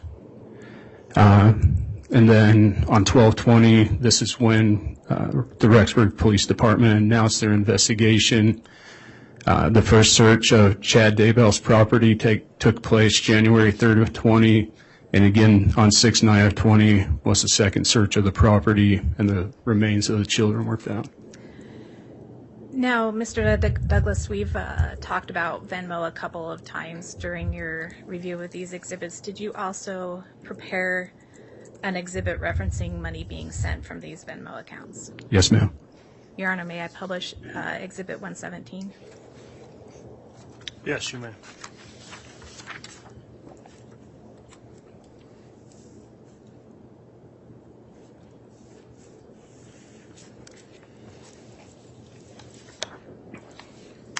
What is Venmo? To put it simple, Venmo is an app that you can put on your phone that would be a person-to-person or a peer-to-peer transfer of funds. There's one that you have to add the funding source, i.e. your credit card, your bank account, and then transfer money to somebody else with another Venmo account into their holding, and then transfer into their initial bank account, or they can make purchases straight from Venmo. All right, and on this exhibit, what are the funding sources for the Venmo activity? So Ms. Vallow had 2 Venmo accounts, and on the top one, at Lori-Vallow, there were multiple funding sources, bank accounts or credit cards, as I stated earlier. The initial one starting January of 2019 through, per the information provided by Venmo, January 4th through January 29th of 19, the JP Morgan Chase account ending 0377 was the funding source for that.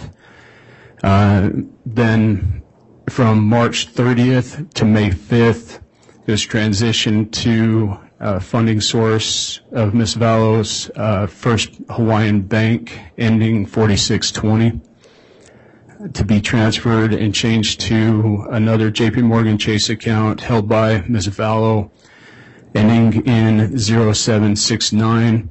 And there towards the end, there is one attempt on August 24th to use another JP Morgan Chase account or credit card held by Ms. Vallow ending in 7213. Okay. Are there other accounts listed on this exhibit? Yes, ma'am. Ms. Vallow had a second Venmo account that at Lori-Vallow-1 between February 20th of 19 and May 19th of 19. This was active with her BBVA account ending 3229.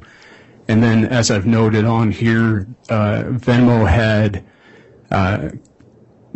had noted failed attempts of transfers of funds with prior, as they listed, duplicate card attempts, meaning another card that was already on the account had been tried to be used again with failed attempts on that. And then Tylee, as I stated before, had her own Venmo account.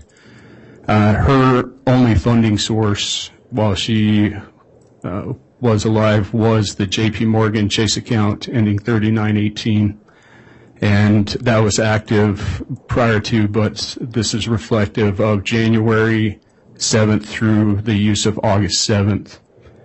And then, as I stated, her account, her BBVA account ending 5794 was added September 10th, a day after the believed passing of Tylee, and that was used until the end of 2019. What did you learn in tracking payments that were made from Lori's accounts? Lori's 2 accounts favored Colby or Kelsey Benson, who is Colby's spouse or significant other. Before Colby had an active Venmo account, the payments went to Ms. Benson, and they are more often and larger payments. Okay. And what did you learn in tracking payments from Tylee's accounts? Tylee's accounts and her payments included other individuals, her friend, Miss Kennedy, and a McKenna Webb. As you can see depicted on here, there's less payments and by far a lesser amount being transferred. What else stood out to you in compiling this information? So after the believed passing of Tylee, this is when both of Ms. Vallow's accounts cease, and Tylee's account again has the new funding source of her BBVA account ending 5794 added, and Colby Ryan being the sole receiver of those funds. Between the times of September 10th and December 18th, there's a transfer or 29 transfers totaling $5,940. In your review of finances, were you able to track other occasions when Lori was using Tylee's funds or a debit card? Yes, ma'am. What were they? So as I refer to brick and mortar purchases, there were 2 purchases at Costa Vida. There was a late payment with the rental company of Blue Sky Property that was made, and also a couple of PayPal purchases that, after research, we found was a transfer of money to, or Colby used that credit card information to buy his birthday present, which ended up being a lightsaber. And in your review of Lori Vallow's finances, did any other purchases stand out to you? Yes, ma'am. What were they? Multiple attempts or purchases of malachite rings.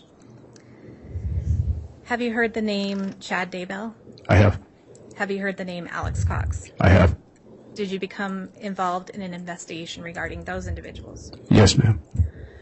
What were some of your duties or your assignments with regard to that investigation? Those records also were included, as I stated earlier, in my research of the nearly 80 bank accounts and credit cards that I've researched. What did you learn in reviewing Alex Cox's finances? While reviewing Alex Cox's finances, I discovered that he had ended his employment with his prior employer and had taken out what ended up being a deposit of $21,000 in a loan that was what the funds that he lived off. Okay. Turning your attention to review of Chad Daybell's financial accounts, are you aware of whether search warrants were obtained for Mr. Daybell's financial accounts? Yes, ma'am. Did you request those search warrants? Not initially, but I did request follow-up ones. Did you review the responsive documents to those search warrants? I did. And did you discuss that with other officers? Yes, ma'am. In your review, did you notice any activity on his accounts or others that caught your attention prior to Tammy Daybell's passing with regard to Chad? It was more of what I didn't find on his accounts, ma'am. Okay. What was that? So we found, regarding Ms. Vallow's credit card statements, flights regarding Mr. Daybell from Idaho to Arizona. And those credit cards were not in Chad Daybell's name? No, ma'am. Were they associated with any of his accounts that you could tell? No. So who were those accounts associated with? So 2 of the flights were purchased regarding credit card held by Ms. Vallow and joint account holder Alex Cox. And 1 flight was used regarding a credit card that was associated with Ms. Vallow and Mr. Vallow. Charles Vallow? Yes, ma'am. Do you know who was making payments on the card that Lori and Alex shared? Primarily it was Alex, but there was 1 payment by Ms. Vallow. Okay. And prior to Tammy's death, did you notice anything in the financial records with regard to purchase of a cell phone? Yes, ma'am. What was that? Regarding Chad Daybell's business account with Spring Creek, there is a purchase dated 9/18 of 2019 at the Rexburg Walmart in the amount of $42 and change. And then we followed up with request information of Walmart and discovered that was the purchase of a cell phone. Okay. And what information did you receive from Walmart? They provided a receipt with the date and time. And what date did Lori start receiving the Social Security funds for her and JJ? The same day, September 18th of 2019. What other activity did you review with Chad Daybell's finances before Tammy's death? The application, or the change in the application of her life insurance. Did you create a financial timeline referencing some of this activity? Yes, ma'am. Your Honor, may I publish demonstrative exhibit 116? Yes.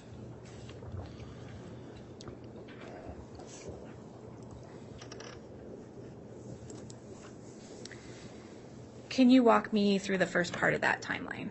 Yes, ma'am. October 26th of 18 is believed to be the date of where Chad and Lori met at a conference in Utah. Initially, as I discussed earlier, Lori was on a joint account with Mr. Cox, and the purchase of a flight on February 23rd of 19 using Alex Cox's Barclay card was used to purchase Lori's flight from Arizona to Idaho Falls. March 14th of 2019, Lori's account on that joint account with Lori's card on that joint account with Alex Cox was used to purchase a flight for Chad to Arizona. The passing of Charles Vallow, July 11th, again with the Valley of the Mortuary phone call by Mr. Daybell, and the purchase of the mortuary, or the payment to the mortuary on July 12th of 19. July 18th, again with the payment information of the Social Security funds and not receiving the life insurance. Again, Lori's, this time Lori's Bank of Hawaii credit card was used to purchase a flight for Mr. Daybell to Arizona on July 20th of 19. Then this card that she shared with Alex Cox again, Lori, sorry. My credit card was used to purchase a flight for Mr. Daybell To Arizona. July 20th of 19.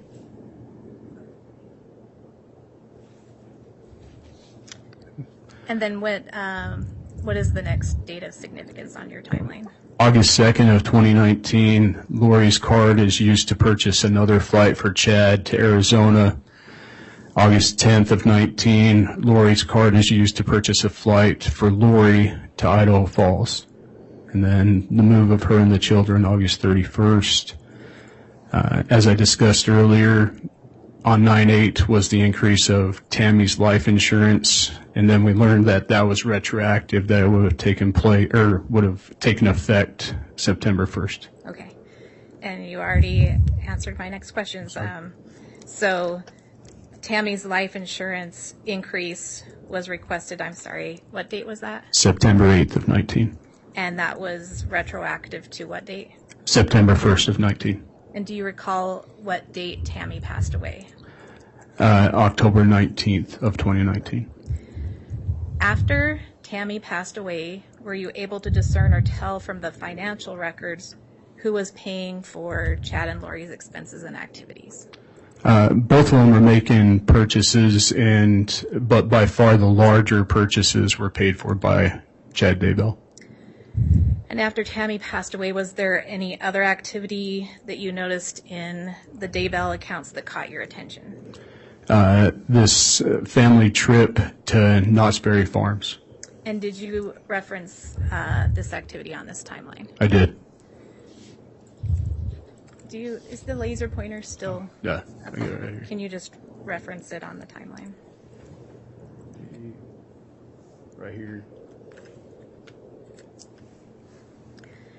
And could you tell from the financial documents who paid for that trip?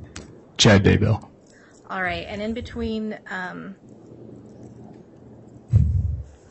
the time of Tammy's increase, which we talked about, and the trip to Knott's Berry Farm, are there any other financial events of significance on your timeline that we've not gone over yet? The deposits of the two life insurance payments from, or deposit into Mr. Daybell's accounts. Okay. And was there anything else that Chad had done regarding finances that caught your attention in October? The deposit of Chad filed with Primerica Life Insurance, the life insurance claim October 24th of 19, and files with Life Map Insurance October 30th of 19. All right. Did he start refinance on his home at some point? Yes, ma'am. Mr. Daybell had attempted to refinance his house October 8th of 2019. Okay. And did you also review a Mountain America account associated with Chad Daybell? Yes, ma'am. When did Chad receive the insurance payments for Tammy's death? The initial he received November 1st, or was deposited into his account November 1st of 2019, and the second was deposited into his account November 16th of 2019. And I know we covered this earlier, but what date were Chad and Lori married? November 5th of 19. Did you, I think that we may have also mentioned this, but did you review any other records that were made in reference to the marriage or living in Hawaii? Regarding the Kauai Dreams? Yes. Yes, ma'am. The email to Kauai Dreams on November 8th of 2019 saying clean couple, no pets, no kids.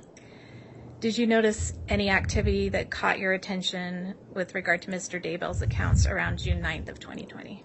Yes, ma'am. During the search of the property, approximately between 9:50 to 10 o'clock in the morning, there are 3 transfers from Mr. Daybell's Mountain America Credit Union account to his 3 older children in the value of $8,000 each. Okay. And I'm sorry, you said what time those transfers were made, but can you say that again? It was between 9:50 and 10 a.m. Okay. Do you know if anything else happened around June 9th of 2020? That's when the remains of the children were found on the property. And what time did law enforcement arrive on the Daybell property? I believe 7 a.m. Okay. How long did officers remain on the Daybell property searching on June 9th, 2020? I believe till about 5 p.m. So those transfers would have occurred as officers were searching? Yes, ma'am. And do you recall, I think you might have mentioned this, I'm sorry, what was the amount on the transfers that were made to the 3 older children? $8,000 each. And do you recall, after that $24,000 had been transferred, how much money was left in that account? There's a little over $4,400 left. Your Honor, may I have just a brief moment to confer? Yes.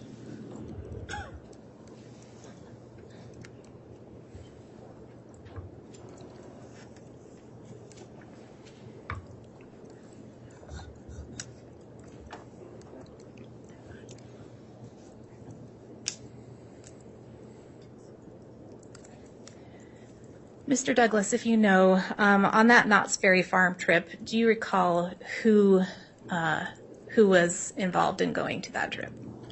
So there were 7 tickets purchased. Mr. Daybell, 5 of his children, and Miss Vallow. Okay. I don't believe I have any other questions, Your Honor. All right. Thank you, Ms. Rawlings. Cross-examination? May I have just a moment? Yes.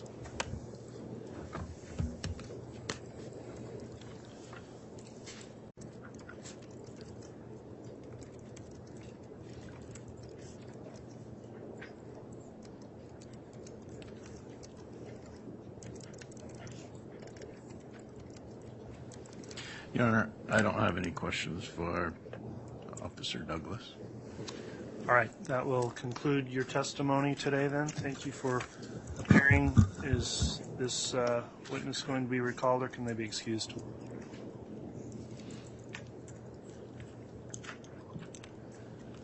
Your Honor, we may need him at a later date, so we would just ask that he be available under subpoena. Okay, I'll have you notify him of that and we won't formally excuse him at this time then. So let's have our next witness called.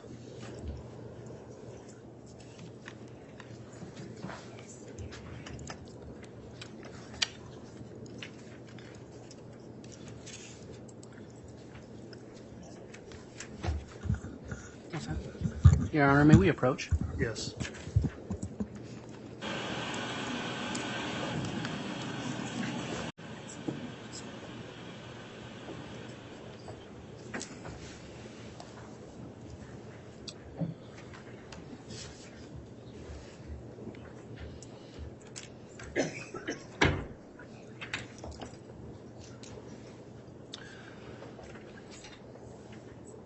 Okay, we are back on the record. We had a brief sidebar just about scheduling today. Things moved a little quicker, I think, than may have been anticipated this morning with witnesses. So in order to more efficiently have witness appearances throughout the rest of the day, we're going to break a little early for lunch today and plan on coming back hopefully around 12:30 to start back up with further evidence. So we'll break for lunch at this time. All right, please.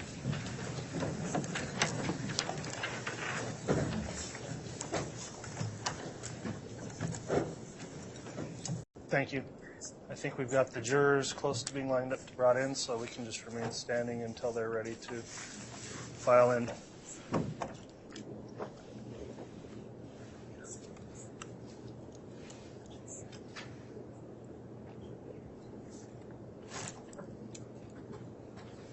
All right, please.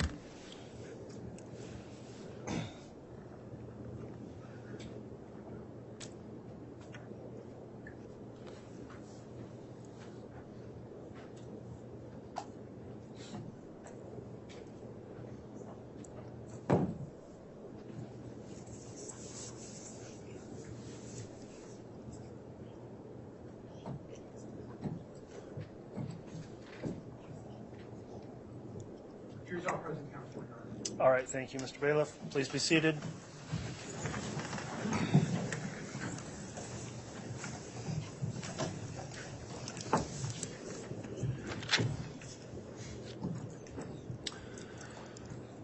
We're back on the record on CR 211624, State versus Lori Vallow.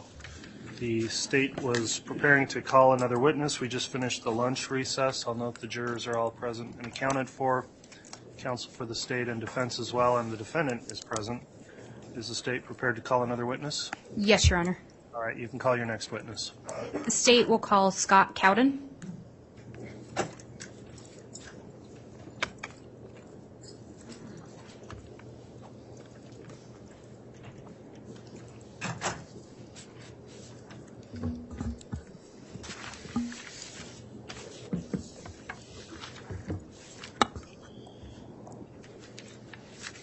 And Judge, I believe they are just bringing him up right now, so it may be just a minute. All right, how do you spell his last name? Cowden. Thank you.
Swear or affirm the testimony you're about to give will be the truth, the whole truth, and nothing but the truth, so help you God?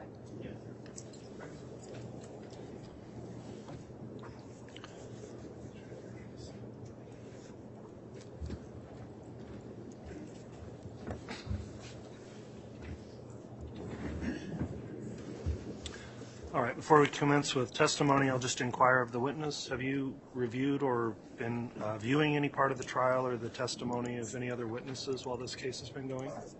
No, sir. Okay, thank you for that. I'll also note if you'd please make sure to answer all questions verbally with a yes or no response, and then try to not talk at the same time as anyone that's questioning you so the record stays clear.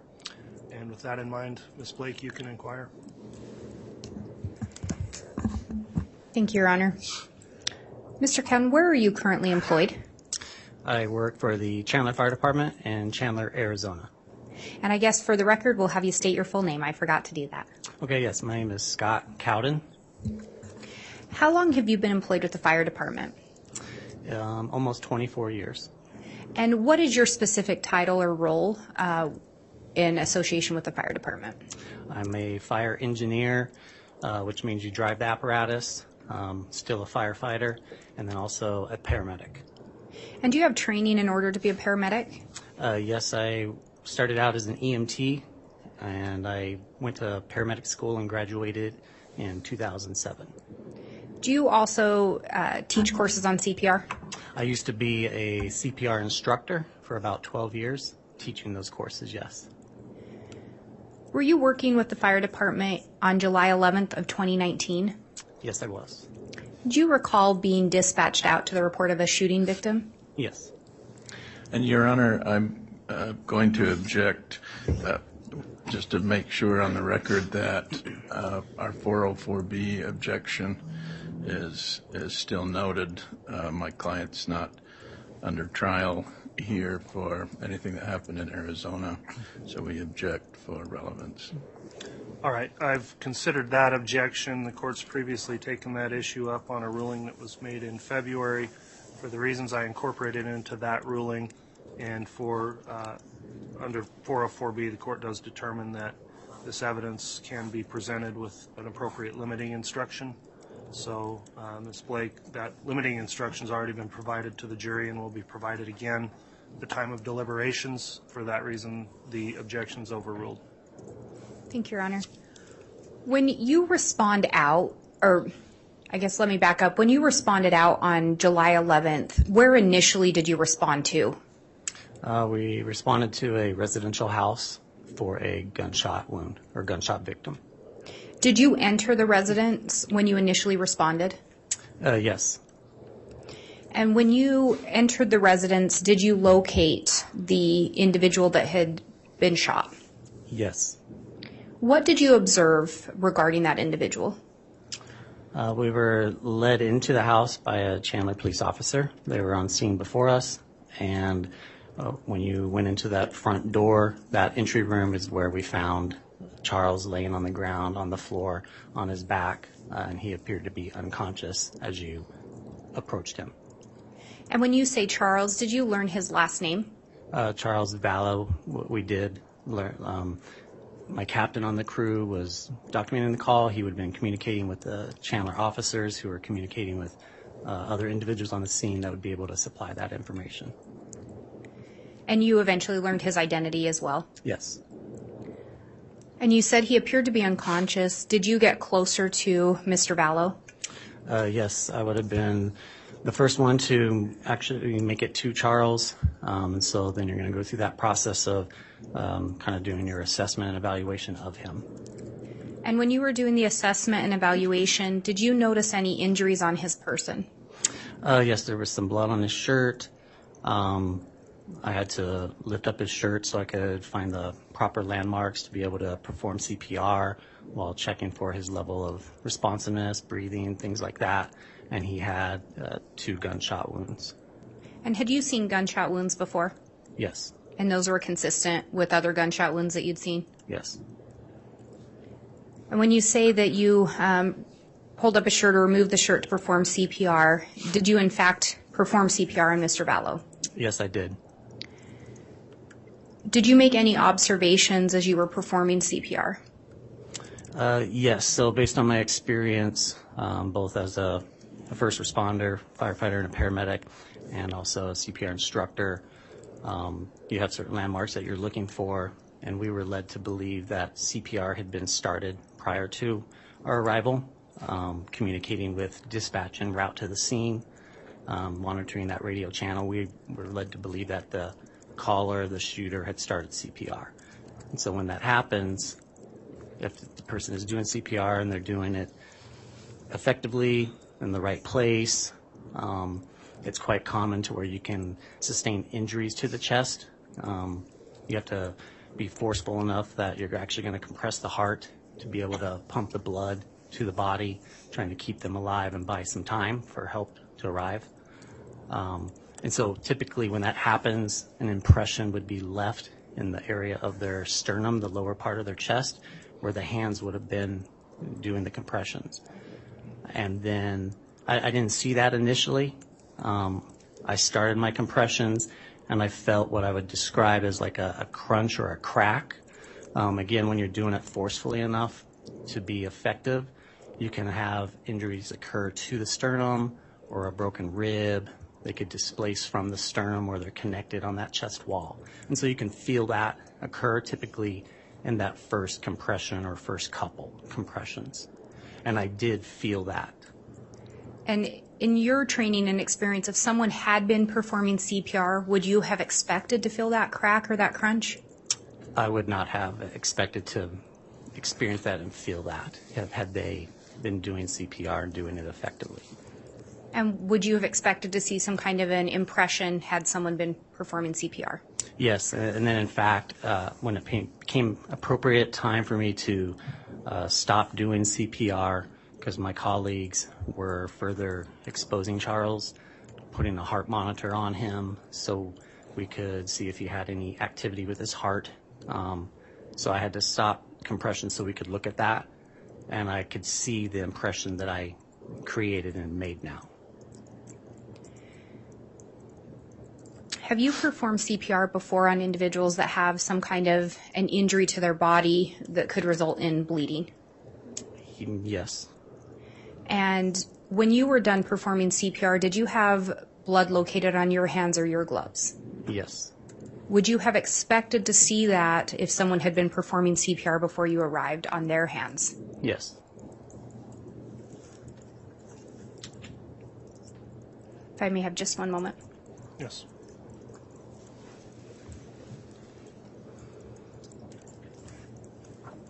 I have no further questions, Your Honor. All right, thank you, Ms. Blake. Cross-examination? Your Honor, since we've previously objected to the entirety of this testimony, we don't have any questions. All right, that'll conclude the testimony of this witness then. Thank you for appearing and testifying today. Is there any objection to this witness being excused? No, Your Honor, and we would ask that he be excused at this time. All right, any objection to his being excused? No objection. Okay, you can be excused then, and we'll allow the state to call another witness. Your Honor, the state will call Detective Werther.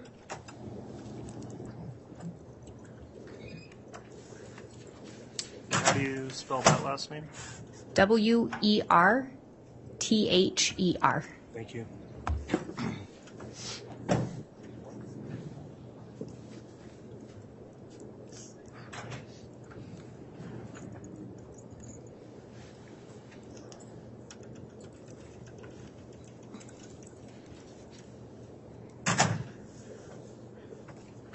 Do you solemnly swear or affirm that the testimony you're about to give will be the truth, the whole truth, and nothing but the truth, so help you God?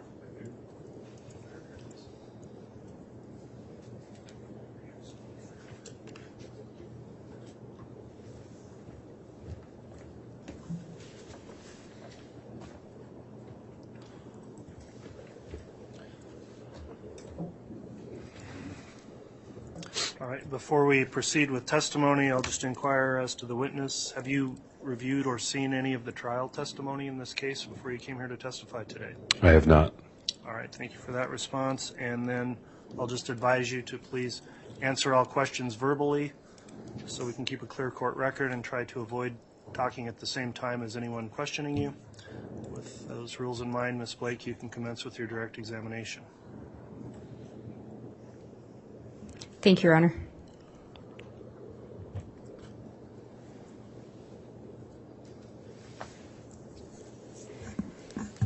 Would you please state your name and spell your first and last name for the record? My name is Ariel Werther. That's A-R-I-E-L. Last name W-E-R-T-H-E-R. Where are you currently employed? I work for the Chandler Police Department, and I'm assigned to the Robbery Homicide Unit. What is your current title? Detective. How long have you held that position? As a detective since 2016, but with the Robbery Homicide Unit since 2020. Do you have prior experience as a law enforcement officer before becoming a detective? Yes, I was a patrol officer for the City of Chandler. All my employment has been with the City of Chandler. Do you have any specialized training in order to be a peace officer?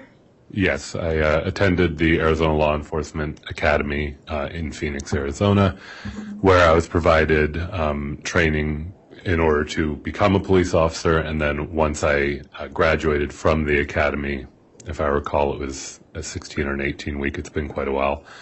Then I went on the road for a thing called field training, where you are assigned in officer who's been identified as a trainer to teach you how to do the job on the road. Completed my field training, and then I've had advanced ongoing training ever since then. And did you, Your Honor, I'm going to ask that the court be handed State's Exhibit 43.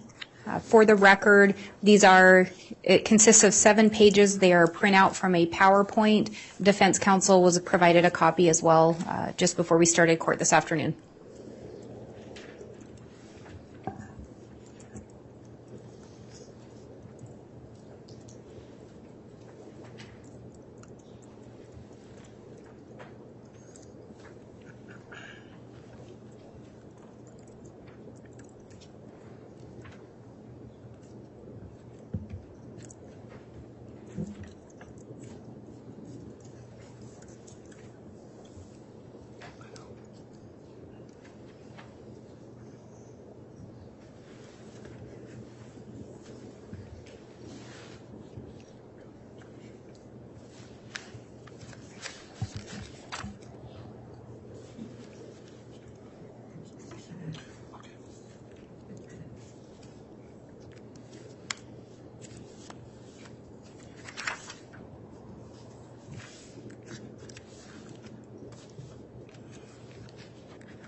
And counsel, could I just have a brief sidebar, please? Yes.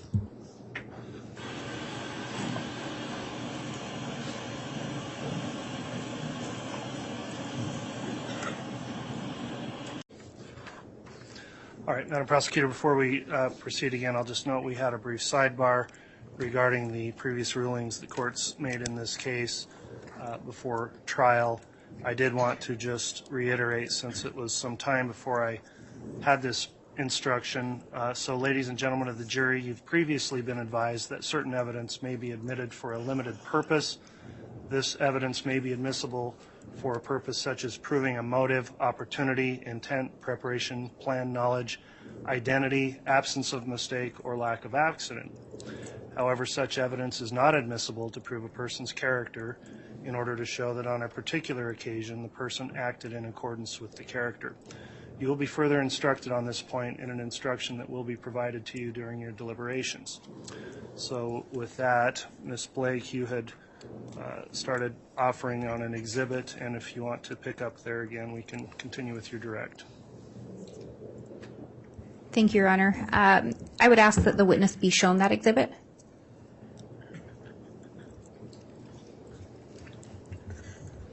And, Your Honor, just so the record's clear, I continue my objection for what happened in Chandler, Arizona under 404B. All right. I've noted your objection, Mr. Archibald, and at this time the objection is overruled. Detective Werther, could you look at that, the exhibit you've just been handed?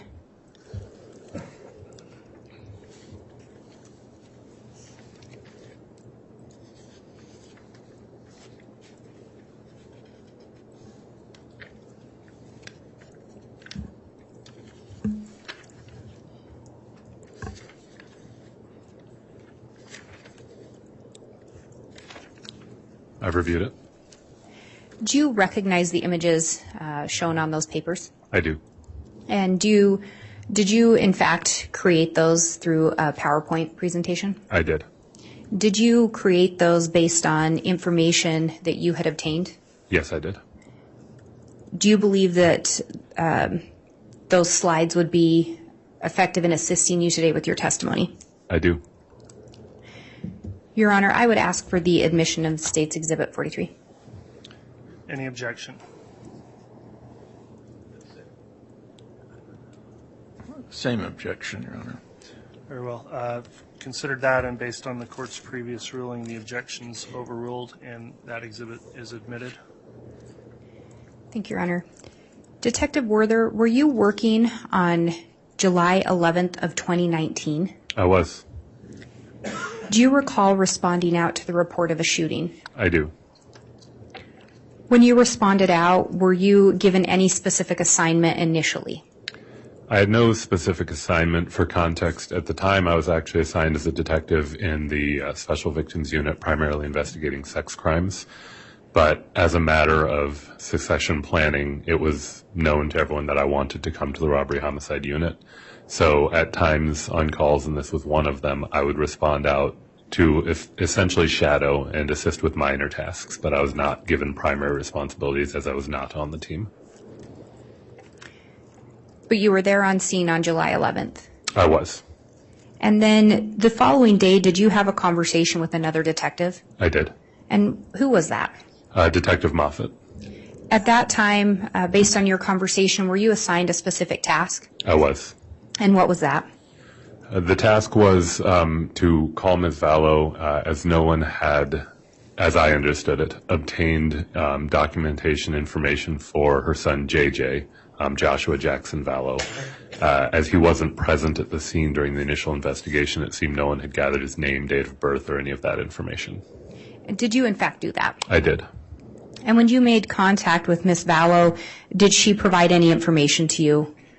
Yes, I called her on the phone, and during our recorded call, she provided his basic information to be put in the report, which is fairly standard, as he was said to have been present during the incident.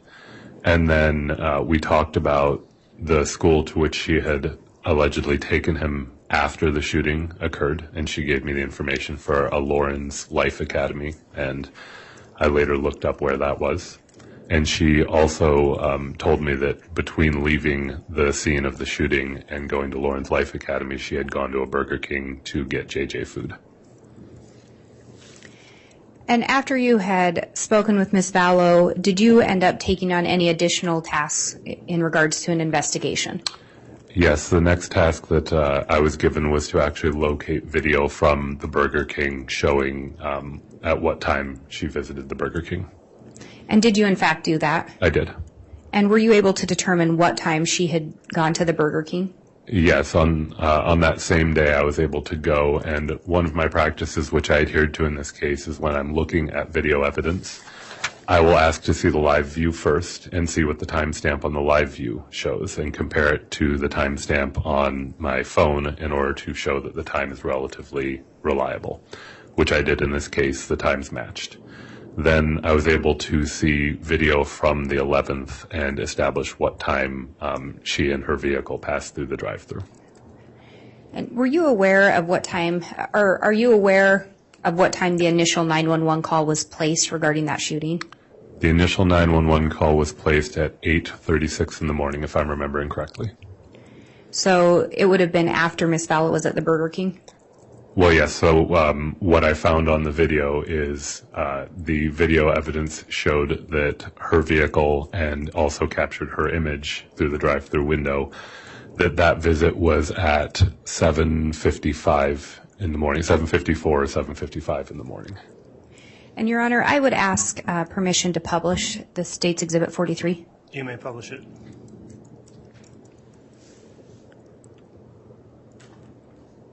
Oh, it's going to be actually on a PowerPoint presentation.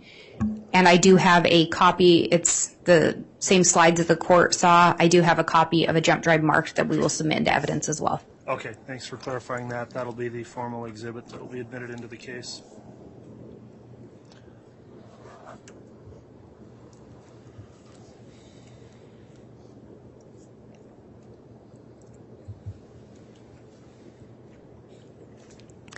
And in looking at the image on the screen, I'm not sure if it appears on that screen in front of you as well. It does. Is that, what are we seeing on this screen? So these are a few locations in Chandler, Arizona, and also in Gilbert, Arizona. The direction indicated in the lower right-hand side of your screen, if you're facing it, shows north to be towards the top of the screen, and there's a mile marker indicating 5 miles for scale to give an approximate idea of the relationship of things. This is sourced from Google Earth Pro, and the locations that I have marked on here using Google Earth Pro from the bottom of the screen up are 5531 South Four Peaks Place, the scene of the shooting, the Burger King, and the Lawrence Life Academy where JJ was dropped off. And then another location we'll speak of in a moment, and which I neglected to put here on the page, but just above and one street over to the west from Lawrence Life Academy, we will talk about a Walgreens location, which is on a slide that will come up shortly. And, Your Honor, may I ask that the detective be provided with a pointer to just show us that location? Yes, we'll give him the laser pointer. I thought that was a pen. Thank you. If you just want to show us on there the area you were just describing. Right there is there's a Walgreens at that location, and again, I have a detail that shows it later on in the sequence. And these are the locations that were provided to you by Ms. Vallow? Yes and no. The Walgreens is not something we discussed, and I'm not certain if she specified that Burger King to me, but that is the Burger King that I went to where I found the video.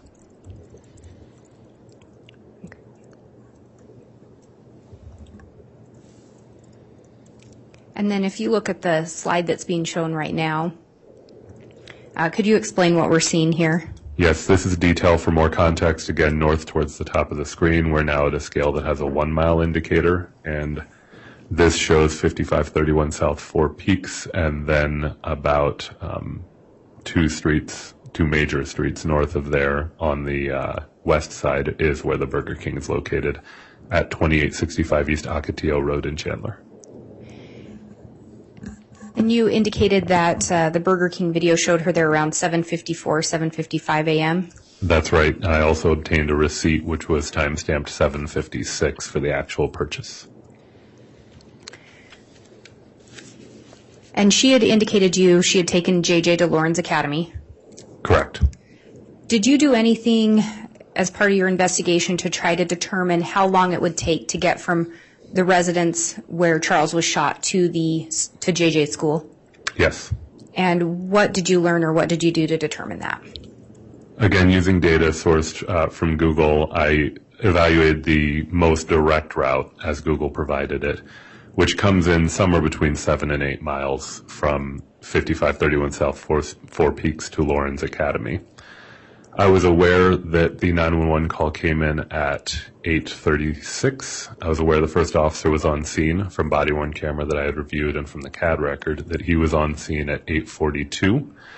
And I was aware that he had captured Ms. Vallow on recording at 8:48 back at the scene at 5531 South Four Peaks. One of the things we discussed is it didn't seem plausible that a person could drive that distance and back in the amount of time from the 911 call to when she first appeared on body-worn video.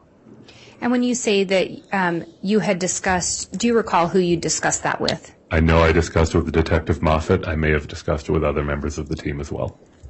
And is that pretty common that you will discuss investigations as a team? Yes, so that we're sharing ideas and trying to determine the best way to proceed, and so that people aren't going off in one direction without everyone else knowing what's going on. It's the best way to proceed. And after you'd gone to Burger King and verified that video, did you do anything further with trying to verify locations? Yes. I did on that same day, I believe, which was the Friday, the day after the shooting. I went and visited multiple CVS locations. I had been told that another detective had information that Ms. Vallow may have stopped at a CVS or a Walgreens, and I think it was originally communicated as a CVS in order to buy flip-flops for the children who had apparently left the house without shoes. I went to, I think, 6 or 7 locations trying to find video and did not find video on that day.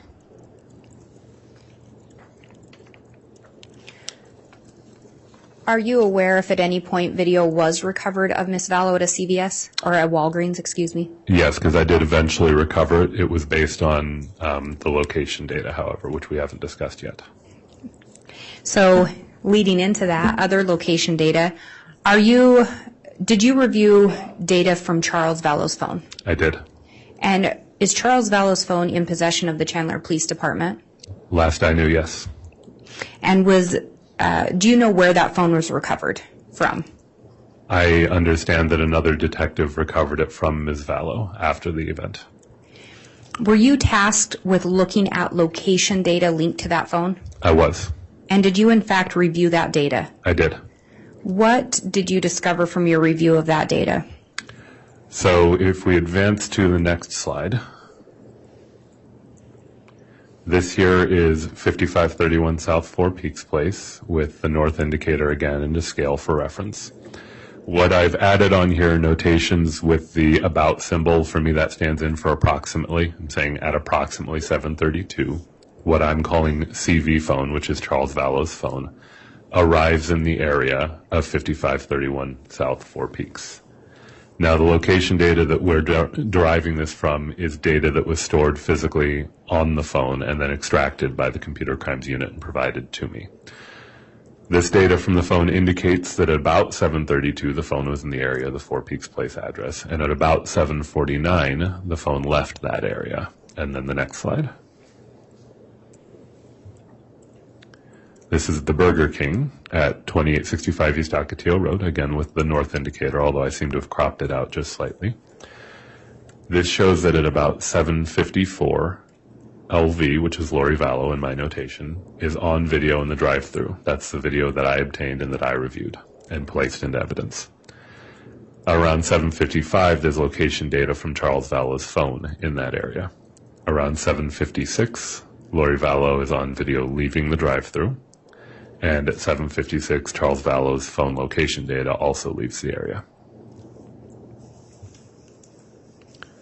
This is that Walgreens I talked about. So if you recall on the first slide I showed, this is the one that was a half block north and 1 block west of the Lawrence Life Academy approximately.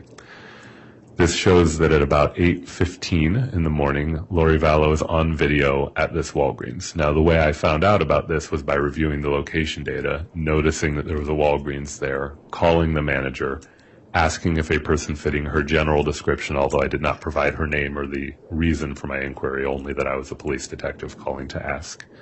I asked if such a person came in and perhaps purchased some flip-flops. She located the data, provided it to me, and then the video was placed in evidence. So having reviewed that video, I see that at around 8:15, she is on video entering and making that purchase. I also obtained a receipt for that. And also at around 8:15, Charles Vallow's phone location data indicates that the phone was in that area. At around 8:20, the video at the Walgreens loses sight of Ms. Vallow as she leaves. And if we go to the next slide, what are we seeing here? This here indicates that around 8:32, Charles Vallow's phone is in the area of the Lawrence Life Academy, which Ms. Vallow had previously stated she had gone and dropped JJ off at that location after the shooting. And I think, yep. And then if we go to, oh, there it is. So here we have, there's a typographical error. That's my error. That says 7:36. That should say 8:36. There's a 911 call reporting the shooting. The reason that's relevant is we were just at 8:32 at the Lawrence Life Academy indicating that the phone was in that area. But the 911 call does not come in until 8:36 in the morning. 8:42, as I previously stated, the first officer arrives at the scene. Around 8:47 is the first location data from Charles Vallow's phone indicating it's back in that area. And at 8:48 on the body-worn camera video timestamp, Lori Vallow appears on that officer's video. And in looking at the location data with Charles' phone, did you learn who had Charles' phone in their possession? Not from the location data, but I had been advised by other detectives that the information I'll was... object, Your Honor, to hearsay. I'll sustain that.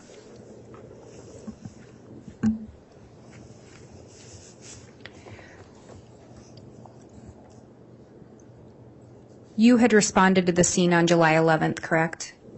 Correct. When you got to the scene, did you ever observe Charles Vallow? I did. And where was Charles Vallow observed? Charles Vallow was in the first room when one enters into the home, and he was laying on the floor, and he was deceased. Did Charles Vallow have his phone with him? I never saw his phone. Did you learn through your investigation whether his phone was recovered on his body? I learned that it was not. If I may have just a moment, Your Honor.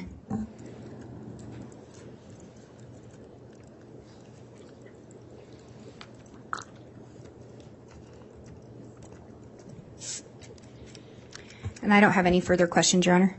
All right, thank you, Ms. Blake. Cross-examination, counsel?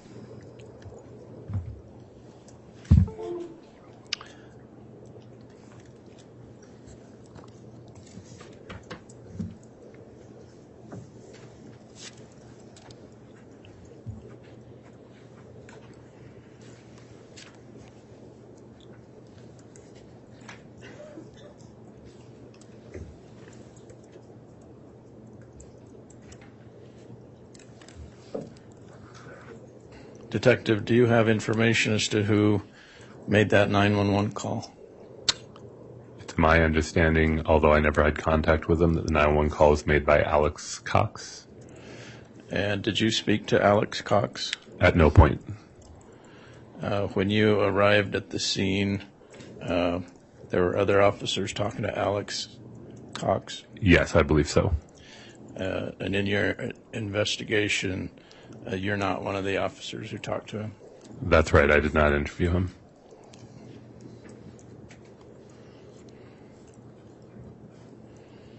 And with the Charles Vallow phone, that the phone itself was going to Burger King and to Lawrence Life Academy and to Walgreens, is that right? That's right. And who else was in the car with Lori Vallow? I can't know for certain. I know on the video at the Burger King that there was someone in the front passenger seat. It wasn't someone I recognized, and I couldn't tell if anyone was in the back seats of the vehicle. But would that have been Tylee Ryan that you learned that she was in the car and at that time? I was told that both of the children were in the vehicle, but I never directly verified that. Okay. All right. Thank you, sir. Any redirect? No, Your Honor. And we would ask that this witness be excused. All right, any objection to excusing this witness? No. Very well. Detective, you can be excused. Thank you for coming and testifying today. Thank you.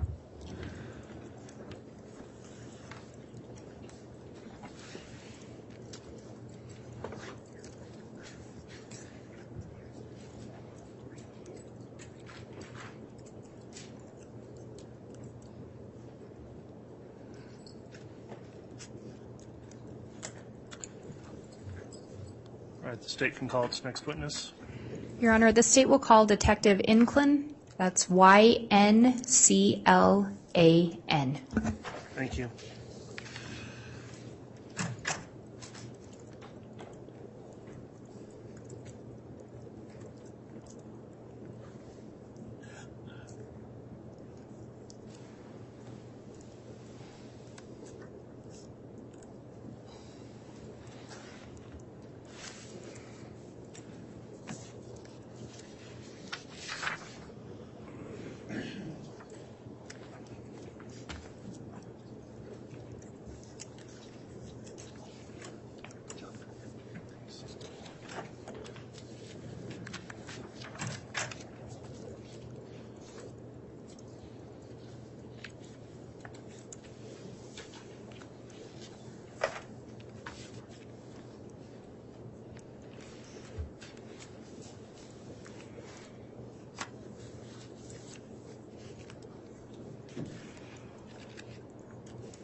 Your Honor, I think they're bringing the next witness up. While we're waiting, I did want to clarify with the court that Exhibit 43 was admitted.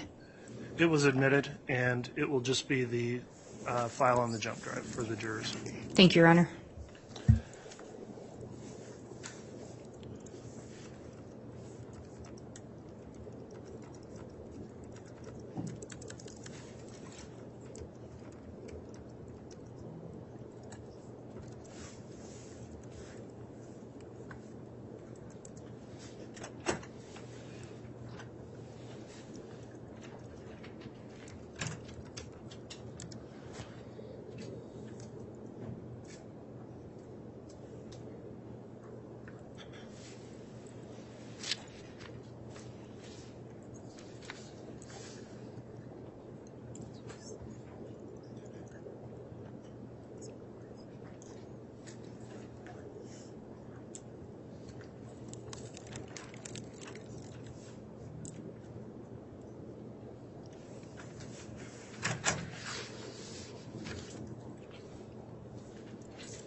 Do you solemnly swear or affirm that the testimony you're about to give will be the truth, the whole truth, and nothing but the truth, so help you God? I do.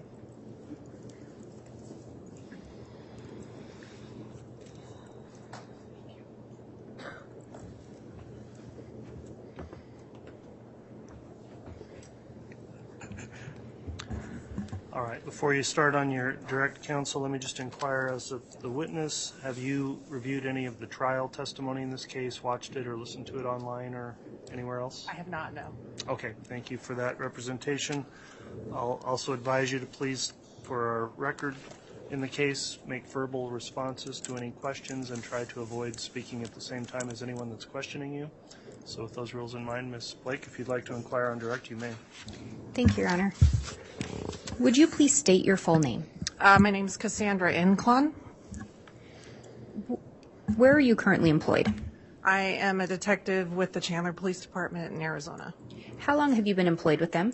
This month is 22 years. What is your current position? I'm a detective assigned to our robbery homicide unit, and I have been there in that unit since 2009. And prior to that, did you hold other positions? I did. And what were those?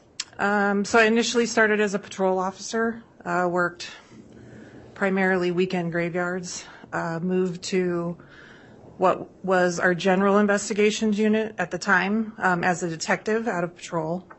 That unit morphed into our family violence unit, stayed in that unit for about 2 years. I then moved into our narcotics and organized crime unit as a detective. I worked there for about 5 years and then moved over to our homicide unit, and I have been there since. Do you have any specialized training in order to be a law enforcement officer? So in Arizona, we are post-certified in the state, so it's a state certification. You have to attend an academy. I attended the Arizona Law Enforcement Academy, which is run by Phoenix PD. It's a conglomeration of a lot of different departments that use that academy. You get approximately 480, 500 hours of training in that academy, which once upon graduation, you get a post certificate to be a peace officer in Arizona. And then subsequent to that, you go through a field training program at your agency. Do you recall if you were working on July 11th of 2019? I was. Do you recall responding to the report of a shooting? I do. Do you know approximately what time the call came in? Your Honor, I'm going to object. I'm sorry to keep lodging the same objection, but just to clarify the record, I've previously objected to this witness under 404B Idaho Rules of Evidence. All right. I appreciate you making the record, Mr. Archibald. Certainly there's a right to do that. It doesn't disturb the court whatsoever if you make a continuing objection, nor should it disturb the jurors if you continue to object. The court has previously made a ruling on this for the reasons that I stated in that ruling and incorporate into this determination to overrule the objection. This evidence pursuant to 404B will be allowed to be presented by the state with a limiting instruction that will be further provided in deliberations. So with that, Ms. Blake, you can continue with your direct and the objections overruled. Thank you, Your Honor. Do you recall approximately when that call came in? It was about 8:30, 8:45 in the morning.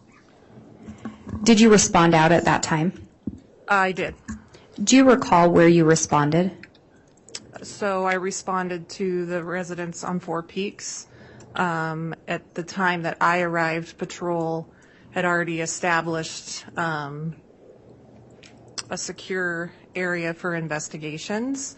Once I responded there, then additional investigative staff, detectives were responding, and then we did some basically task or job assignments. And is that common practice to have some detectives assign different tasks? It is. And when you arrived, at some point did you observe Lori Vallow? I did. Was she there when you arrived? I don't know if she was initially there. At one point while I was outside the residence, I realized that she was standing near a vehicle with one of the patrol officers. At some point, did you end up making contact with Ms. Vallow? I did. And how did that come about? Initially, I walked over and had contact with her and her daughter, and I was moving them over to what we refer to as our care unit. It's a crisis response that is run through our fire department. They can come out and provide various different services. So I was moving them over to their van. It's summer, it's hot, and moving them a little bit further away from the interior scene of the larger scene that we had. And when you were moving them kind of away over to the CARES unit, had you become aware of Ms. Vallow's connection to the shooting victim? Yes. And what did you learn that connection was? I learned that Ms. Vallow was the wife of the victim and the sister of the other involved party. And when you say the other involved party, was that the individual reported to have been the shooter? Correct. And did you learn his identity? That was Alex Cox. After assisting Ms. Vallow in getting moved over to the CARES unit area, were you present when a notification was made to her? I was. And what was the notification about? One of the responsibilities of detectives in our unit is to conduct death notifications to either the legal next of kin or appropriate involved parties. At that time, my sergeant and I decided to provide an official death notification to Lori Vallow in reference to Charles. And you were present when that notification was provided? I was. Do you recall what Ms. Vallow's reaction was? I do. And what was that? She didn't have much of a reaction. When she was informed that Charles was deceased, she had responded that she already knew, and made statements that she was present when it had happened, which was new information to detectives, and didn't really appear to have much of a reaction. And had you made any observations about Ms. Vallow's presence or behavior prior to the death notification? Yes. And what were those observations? At the time that I initially saw her and while I was in front of the residence, she was standing with her daughter near what we later found out was Charles's rental car, in proximity with a patrol officer. She appeared calm, very non-emotional, was kind of hanging out and seemed to be just having kind of some general conversation, not really upset, just kind of, at one point she was laughing, just kind of was standing around. And this was prior to being notified of the death of Charles? Correct. That was prior to me moving her over towards the van.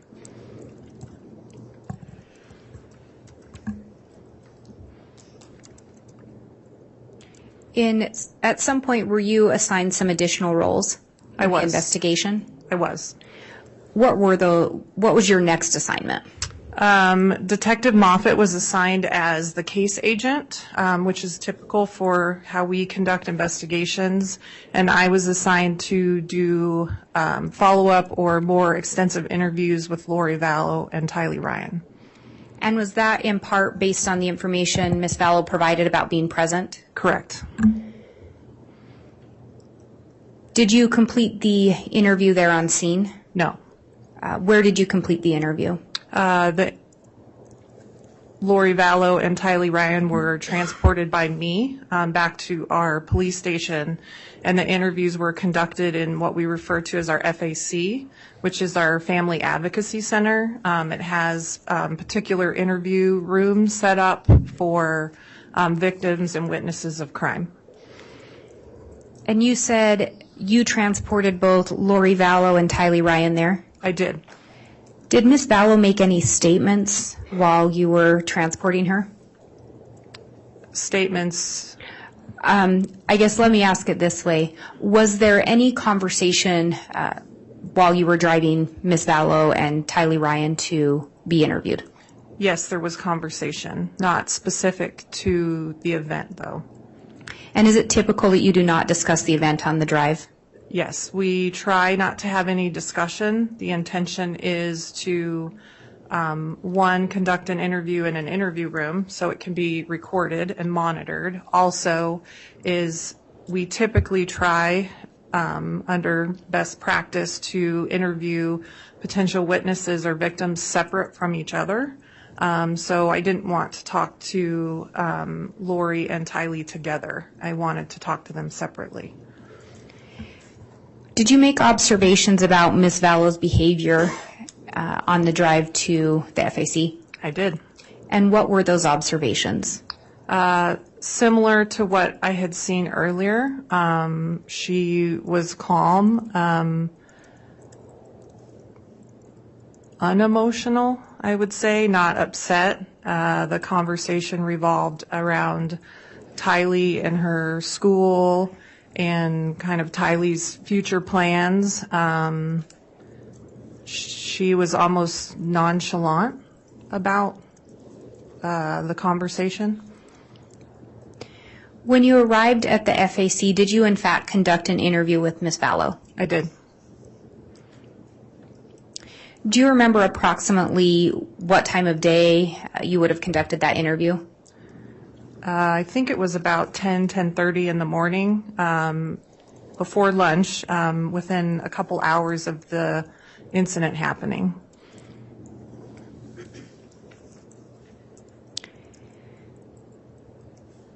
Did Ms. Vallow in fact participate in the interview with you? She did. And do you recall if she told you anything regarding how she came to live at the residence where you'd responded? Yes. And what did she tell you? She had indicated that they had lived at the residence for just a few weeks, that Charles had rented the house where they were residing, and that they were separated, and that she was living at the house with Tylee and JJ.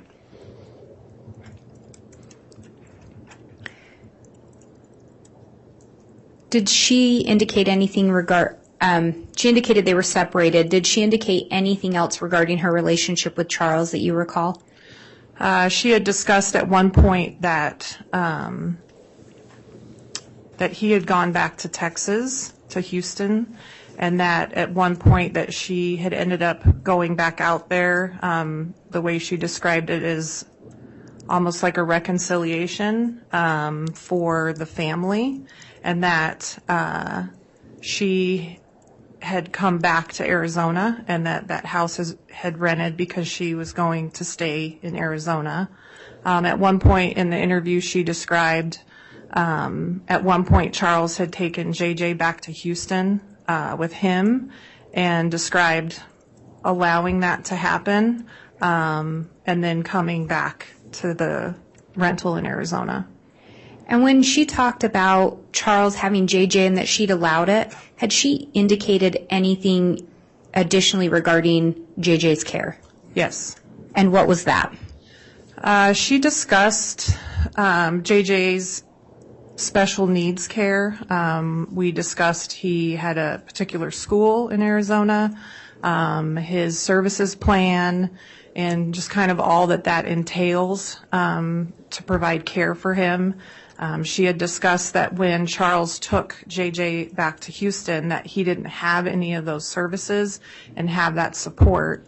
And she made reference to letting him take JJ because he was basically going to figure out how hard it was to take care of him. And then she discussed when she went back to Houston, how she went back for that reconciliation even though he didn't have any care and didn't have those services set up and things like that, and just discussed how difficult that was and how hard that was to be able to have that, all those things in place for him for his care.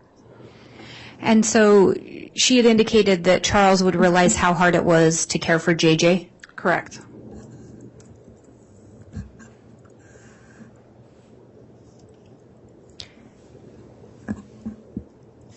Do you recall if Ms. Vallow indicated anything regarding her knowledge as to whether Charles was going to be arriving in Arizona on the 11th? Yes. And what did she indicate? She had indicated that he had contacted her, called her, and said that he was coming into town. She had offered to book him a hotel room because he wasn't going to stay at the house with them, and that they had arranged that morning that Charles would pick JJ up at the house and take JJ to school. And I guess to back up just a little bit, you indicated she'd mentioned that she had gone to Houston to be with Charles. Correct. Did she indicate to you why she was then in Arizona? That she had left and come back to Arizona, and her description is that they were separated, that the marriage was ending. So she knew that Charles was going to be in town, and was he, do you know, or do you recall if she indicated when he was going to arrive in Arizona?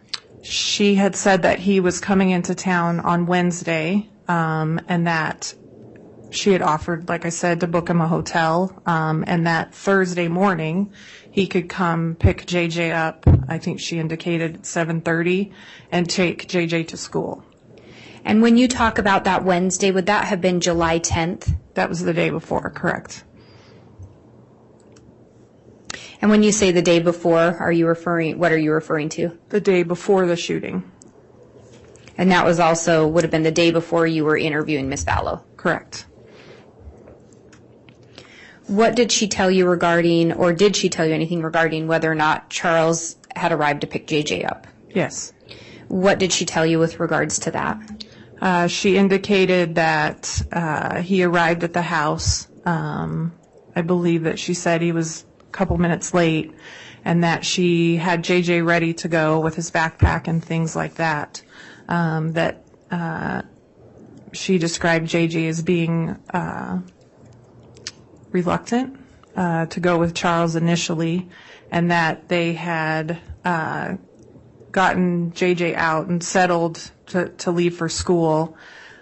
She describes being in the house, and that Charles had left his phone inside the house, and that he came back into the house with JJ outside to retrieve his phone. So Charles came back in the residence without JJ? Correct. Did she indicate to you who else was at the residence that morning?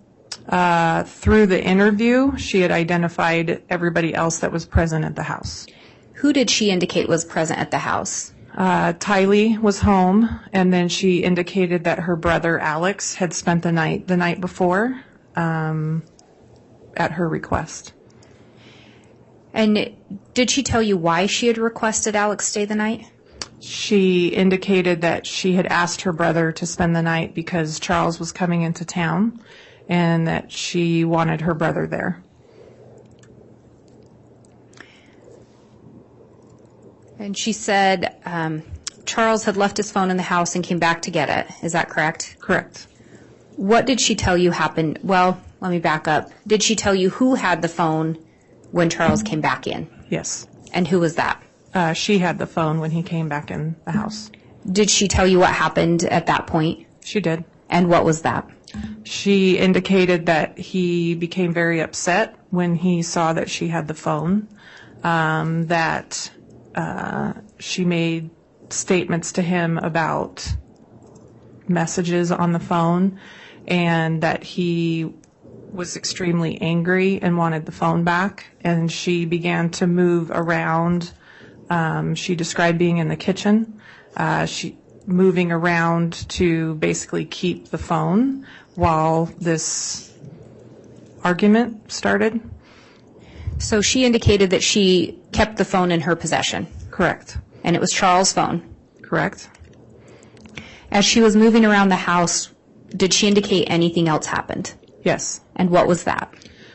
She indicated that at one point, Tylee was in Tylee's room, and that Tylee came out of the room in possession of a bat, and that her brother at one point came out and was observing this situation unfolding. And she indicated Tylee came out with a bat. Do you recall if she indicated anything happened with Tylee and the bat? Yes. And what was that? She described Tylee basically prodding at Charles.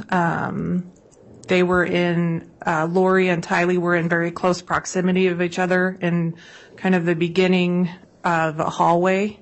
And she describes Tylee almost like prodding at Charles and almost in defense of Lori, and that Charles ultimately ended up physically taking the bat from Tylee. And did she indicate what happened after Charles took the bat from Tylee? She did. What was that?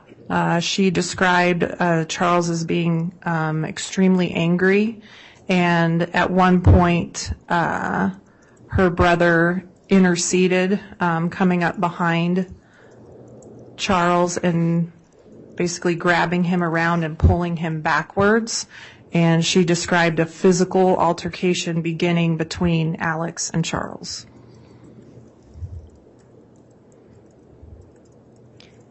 Did she indicate whether or not there was any exchange of words? She indicated that they were fighting, and but not specifically as to what they were saying. Did she indicate whether or not anyone was injured in that struggle between, or the fight between Charles and Alex at that time? I don't recall. After she describes the struggle or the fight between Charles and Alex, did she indicate what happened next? Yes. And what was that? She directed at one point Tylee outside because JJ was outside. So she had directed Tylee outside to JJ, and she had moved through the house into the kitchen, which you would become an ear witness, not an eyewitness, because you can hear but wouldn't be able to see. So she had described moving around and being able to hear what's going on but not seeing what's going on. And she describes hearing one gunshot. After hearing the gunshot, did she tell you what she then did? She did. What was that? She indicated that upon entry back into the room, she could see Charles down on the floor, and that at that point she made a decision to go to her children. She went outside and described JJ as like coming back towards the house, and at that point she put JJ in the car and with Tylee left with JJ with the intention to take him to school. And before she left, she indicated she'd heard a shot and seen Charles on the floor. Is that correct? Correct. Do you know where Charles' phone was at that point? I do not. At some point, did you later recover Charles' phone? I did. Were you informed where it had been? At the time that I recovered the phone, it was with Lori and Alex in Charles's rental car.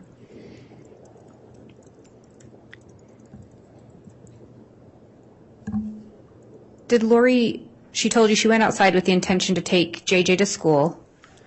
Did she tell you what she did next? She did. And what was that? She had indicated they left the house. She advised that they actually went through the drive-thru at Burger King because JJ is very fond of chicken fries and Sprite. They went through to get him food and then took him to school, and then her and Tylee returned to the house. Did she indicate when she saw Charles on the ground if she saw where Alex was?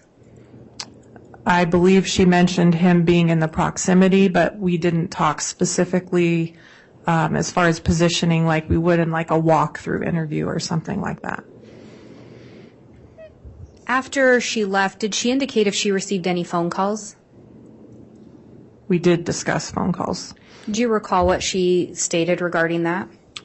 She indicated shortly after leaving the house that her brother Alex had called her and asked her if she had left, and she indicated that she did, that she was taking JJ to school and that he needed to call 911. Are you aware of any 911 calls being placed by Lori Vallow that morning? I am not aware of any, no. She indicated she had her phone with her? She did.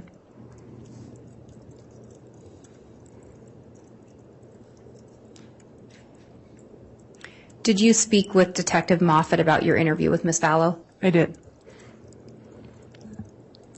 Do you know if he had interviewed anyone that morning? Detective Moffat interviewed Alex Cox. Are you aware if there were discrepancies in what Alex Cox reported from what Lori Vallow told you? I am aware, yes. And are there discrepancies? There are. Once the interview was completed, what happened next? Once the interview with Lori was complete, I conducted an interview with Tylee, and then once Detective Moffat completed his interview with Alex, at that point, myself and Detective Moffat transported Lori, Tylee, and Alex back to the house.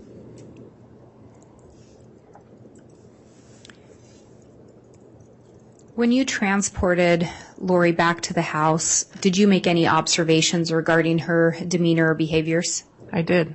What were those observations? So I drove. Detective Moffat was in the very back. We actually took the victim services van so we could transport all three together. During the entirety of the car ride,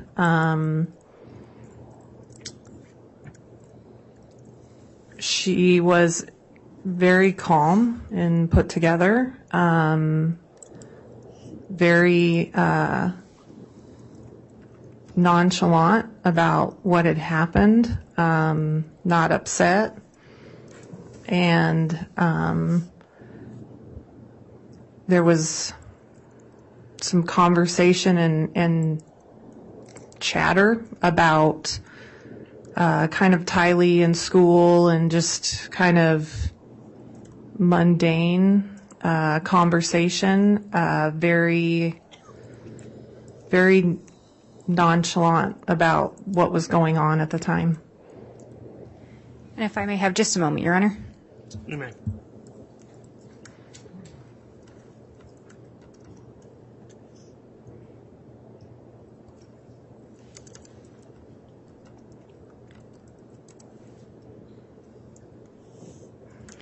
I have no further questions, Your Honor.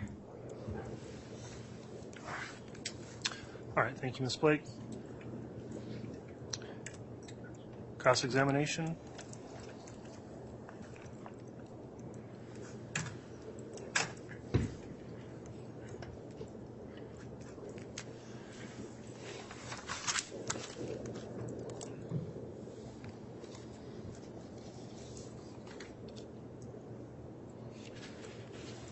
So you indicate, Detective, that these interviews were recorded? Correct. And did you watch those again to remind you what had happened some almost 4 years ago? I did. And is that how you base your testimony, is reviewing all that again? Partially, yes. And so the interview with Lori was recorded? Correct. The one in the FAC was, yes. The interview with Tylee was recorded? Yes. The interview with Alex was recorded? I believe so, yes.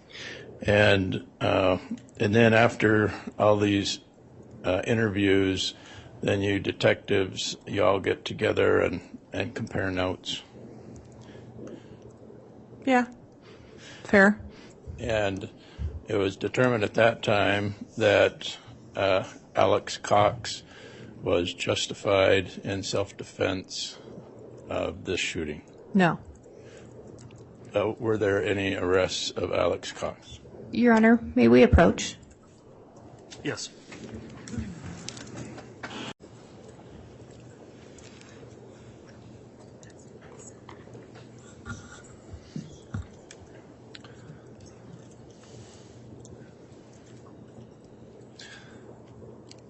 All right, we took a brief sidebar. We're back on the record now. Counsel, we were just discussing the nature of this testimony. I'll just indicate on the record the last question posed by Mr. Archibald asking the detective, quote, were there any arrests of Alex Cox? Mr. Archibald, there's not an objection at this point. There was a sidebar, so you can proceed with that question, or you can withdraw the question, or however you want to go forward with your cross at this time. Did you arrest Alex Cox on July 11th, 2019? I did not.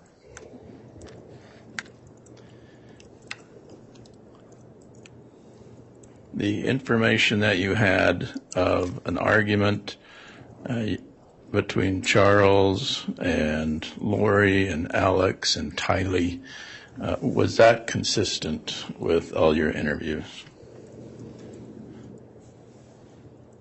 Mostly. And was it consistent that Tylee had brought a bat to the argument to defend her mother? Correct.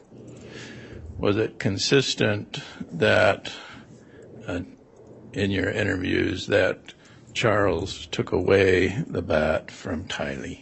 Correct. Was it consistent that Alex was hit in the head by Charles with the bat with all these interviews? Yes.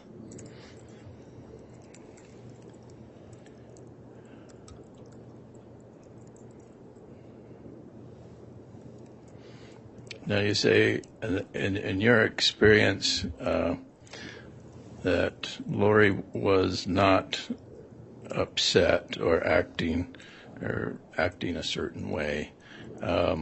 Is there a correct and an incorrect way to act when your estranged husband is shot? I don't know that there's a correct way to react to any death. It left an impression upon me how unemotional she was.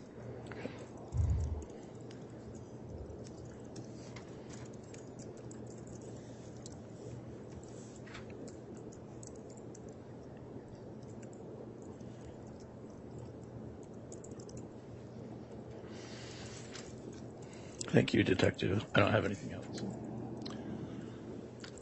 All right, thank you, Mr. Archibald. Any redirect, Ms. Blake? Yes, Your Honor.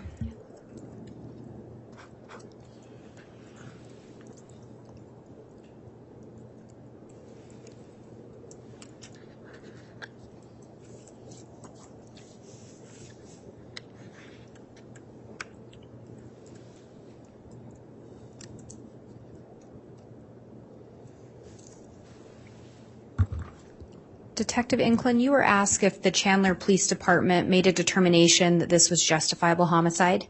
I was asked that, yes. Is that a determination that the police department makes? Absolutely not.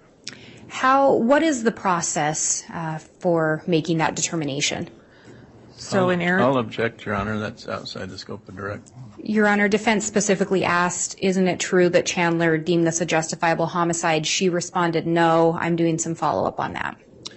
Counsel, given the circumstances where we are, I'm going to sustain that objection and find that's outside the scope of proper cross-examination and sustain that.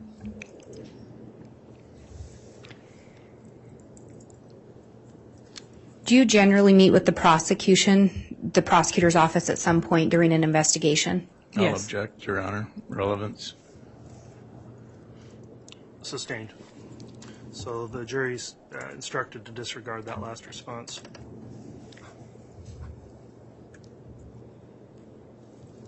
Are you aware if Alex Cox is alive? I'll object, Your Honor. Relevance. Overruled. I am aware that he is deceased. Do you know when he died? I believe it was in December the following year.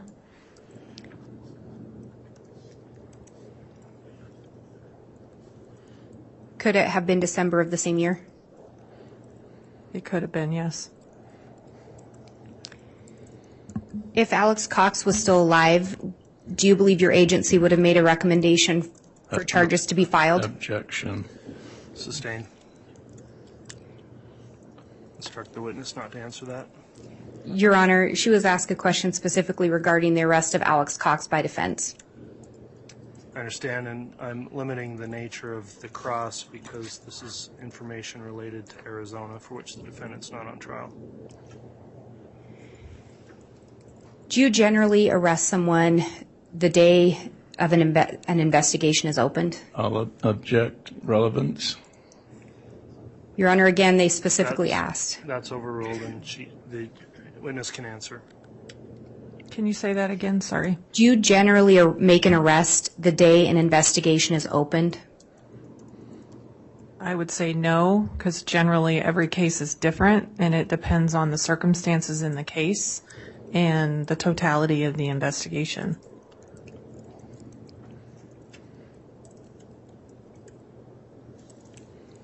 If I may have just a moment.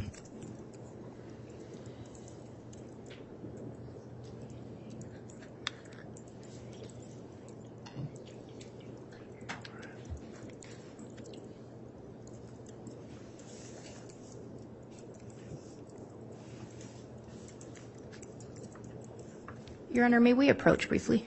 Yes.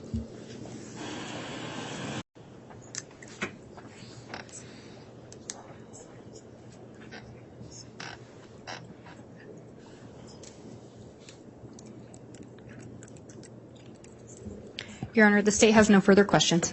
All right. Thank you, Ms. Blake.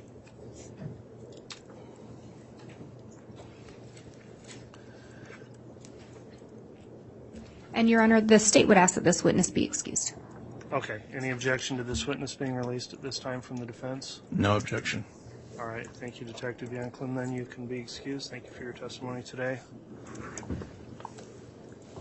Would the state like to call another witness at this time?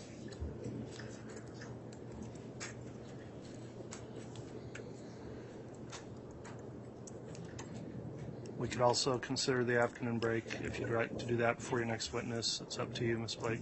Your Honor, I think this may be a good time for an afternoon break. The state had approached the court and counsel about something that would need to be heard outside the presence of the jury. So, okay, let's take our break, and I'll briefly meet with you in the hall to discuss where we're at with that. All right, please.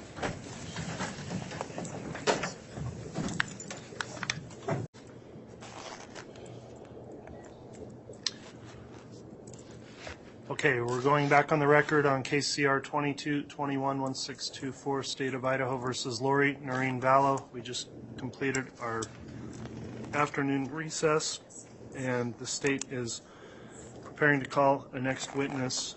Counsel, we discussed having the witness sworn to address an issue perhaps before the jury was brought in and have them take the stand to go through that first. So if the state is ready, then we'll go ahead and have your witness brought in to be sworn, and then we'll go from there.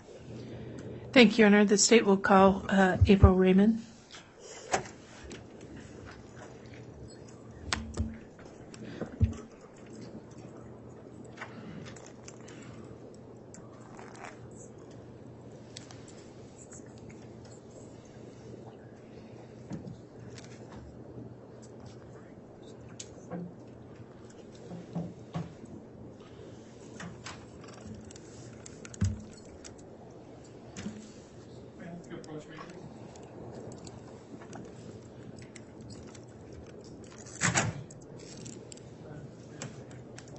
Do you solemnly swear or affirm that the testimony you're about to give will be the truth, the whole truth, and nothing but the truth, so help you God?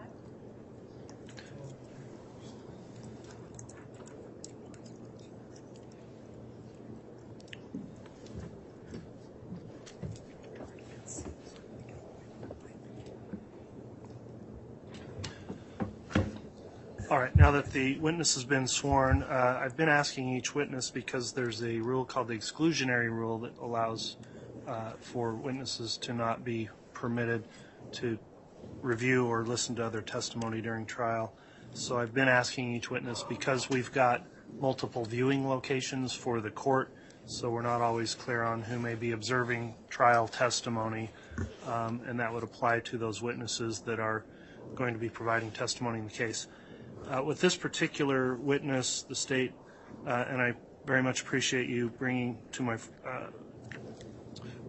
to my attention before just asking the question, that there may have been some exposure to pretrial testimony, but I'm not sure if there was. So perhaps just to get started, Ms. Smith, if you'd like to make an inquiry in that regards and see what this witness may have been exposed to before coming in to testify today. Thank you, Your Honor. And I don't believe I'm not sure how much of this was on the record before. In pretrial preparation, the witness mentioned that she had received a message, and just in an abundance of caution, we brought that to the attention of the court. But for the record, ma'am, will you state your name and spell your last name for the court reporter, please? Sure. My name is April Raymond, Raymond. Okay. And in pretrial preparation, myself and Lieutenant Ron Ball and one of the lead prosecutors, Rob Wood, met with you, correct? That's correct. All right. And did we mention to you the exclusionary rule, that you're not allowed to listen to any of the testimony? Yes. Okay. Have you listened to any of the testimony? No, I have not. Okay. Have you reviewed anybody's testimony from the courtroom? No, I have not. Have you reviewed any of the evidence that has appeared in this courtroom in this trial? No, I have not. Okay. Can you tell us about a messenger you received, and then tell us whether that had any impact on your testimony here today? It was just a Facebook message forwarding an interview from Justin Lum with a member of Ms. Vallow's family. Okay.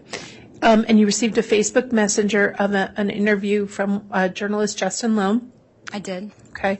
Could you spell the journalist's name again, last name? I believe it's Lum. Thank you. He's a journalist out of Arizona, correct? Mm-hmm. Okay. And can you say a member of whose family? I apologize. I know you said, but I forgot.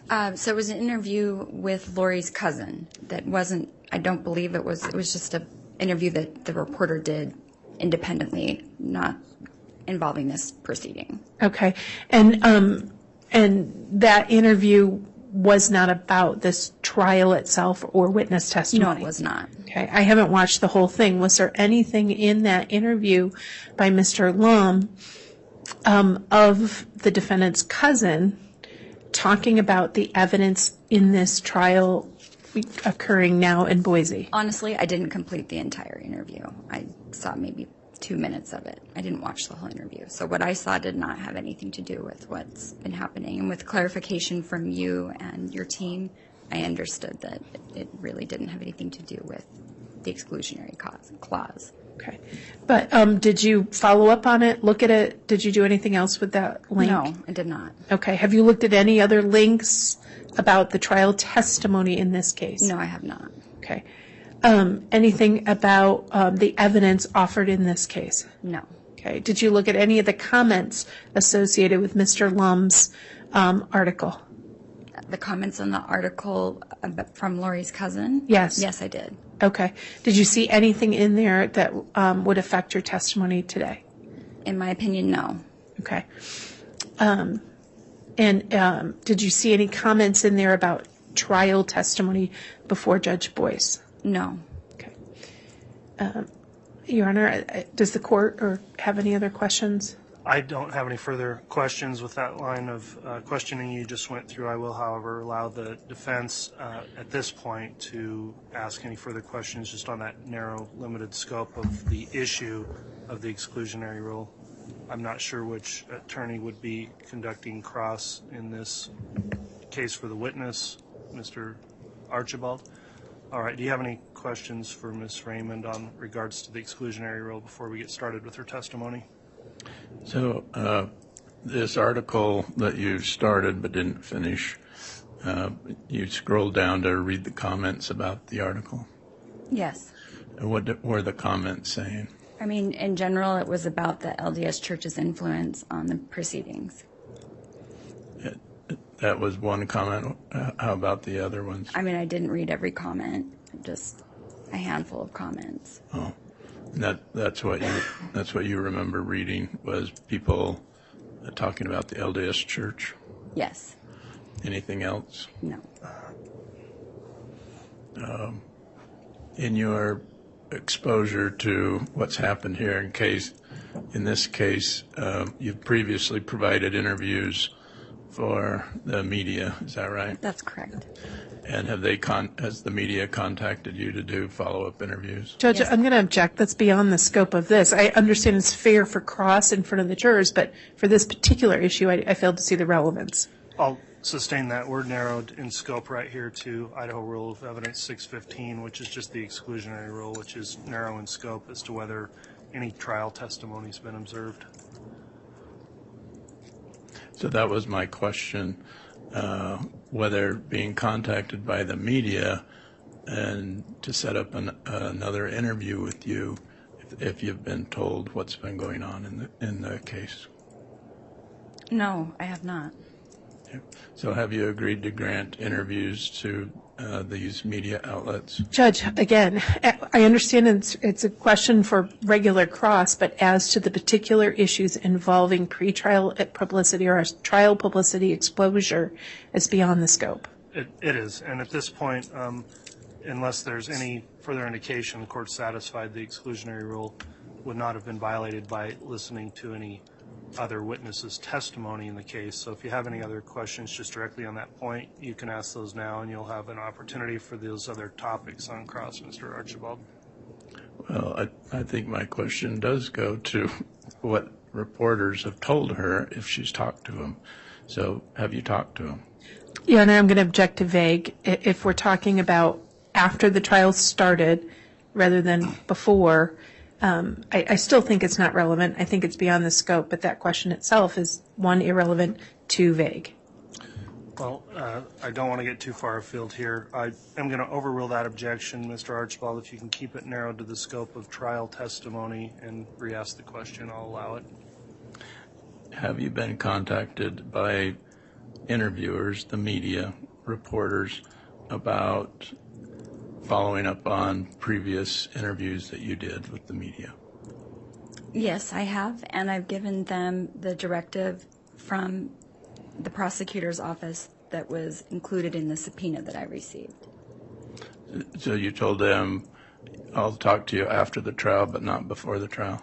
I just sent them the directive and said I was not able to participate in any interviews at this time without any promise of any future interviews. Okay. All right. Thank you. Mm-hmm. All right. Counsel, thanks for going through that issue outside the presence of the jury. I think that was more appropriate. Without them hearing that issue, the court does not find there's any evidence there's been a violation of the exclusion of witness rule and the court's prior order enforcing that rule in the case. So at this time, we'll have the jurors brought in and allow for direct examination of the witness. Thank you, Your Honor. You're welcome. And ma'am, while the jurors coming in, there's water right there if you need it. Okay.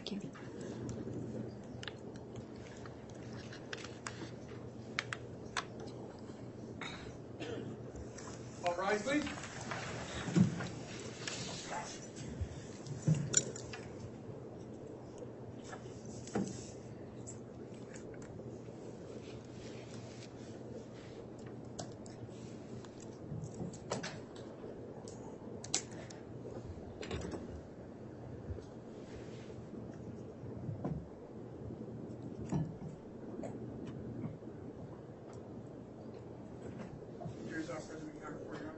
All right, thank you, Mr. Bailiff. Please be seated.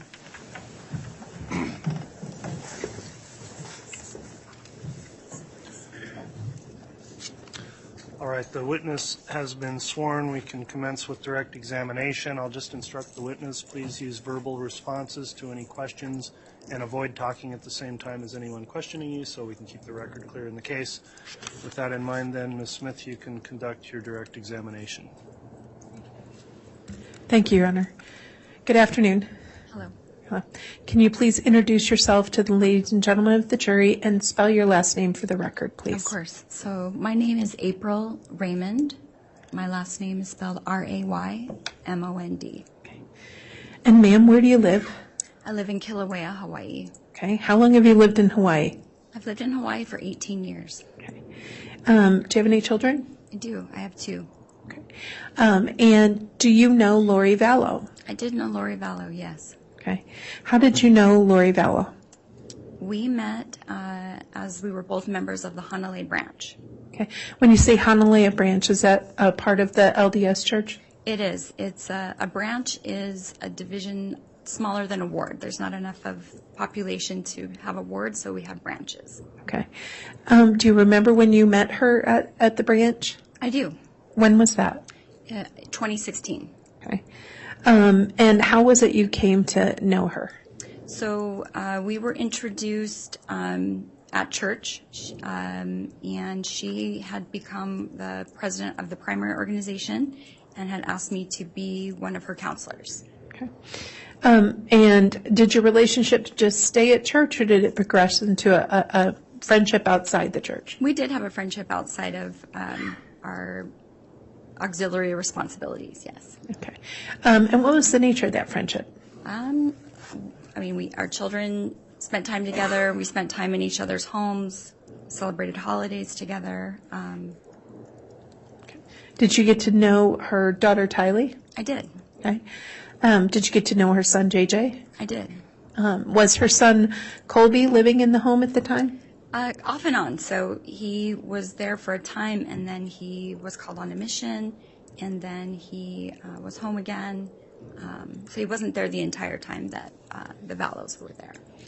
And during the time that you knew the defendant in Hawaii, did you know her spouse? Yes. What was her spouse's name at that time? Charles Vallow. Okay. How often did you see the defendant? Charles worked from home a lot, so I would be at Lori's, and Charles would be there quite often. He would come to a lot of the activities we did with the children. He was a constant presence. Okay, so you got to know Charles. How often would you see Lori? We would get together maybe once or twice a week. Okay. And what sort of things would you do? We would go for walks together. She's a hairstylist, so she would color my hair. We would plan activities for the kids and go shopping in preparation for whatever we had planned for the next activity. Next Friday. activity at church? Mm-hmm. Okay. Did there come a time where the Vallows moved from Hawaii? Yes. Did you maintain your relationship with the defendant and her family? To an extent, yes. Okay. What do you mean to an extent? We would stay in touch through phone calls or texts, and then an occasional visit. Okay. Did one such a visit occur in late winter, early spring of 2019? Yes. Do you remember when that visit was? I do. It was February of 2019. Okay. And it was the weekend before Valentine's Day. Okay. How did that visit occur? Was it a planned visit? No, it was a very unexpected one. All right. Can you tell us about that visit? I received a call from Lori that she and Tylee had landed in Kauai. She said that she was leaving Charles, had a lot to tell me. They were checking into their hotel, and that we would talk later. Okay. And did you talk later? We did. All right. How did that happen? She reached out to me. They needed a place to stay. I offered my home as an option, and her and Tylee came to stay with me the following day. All right.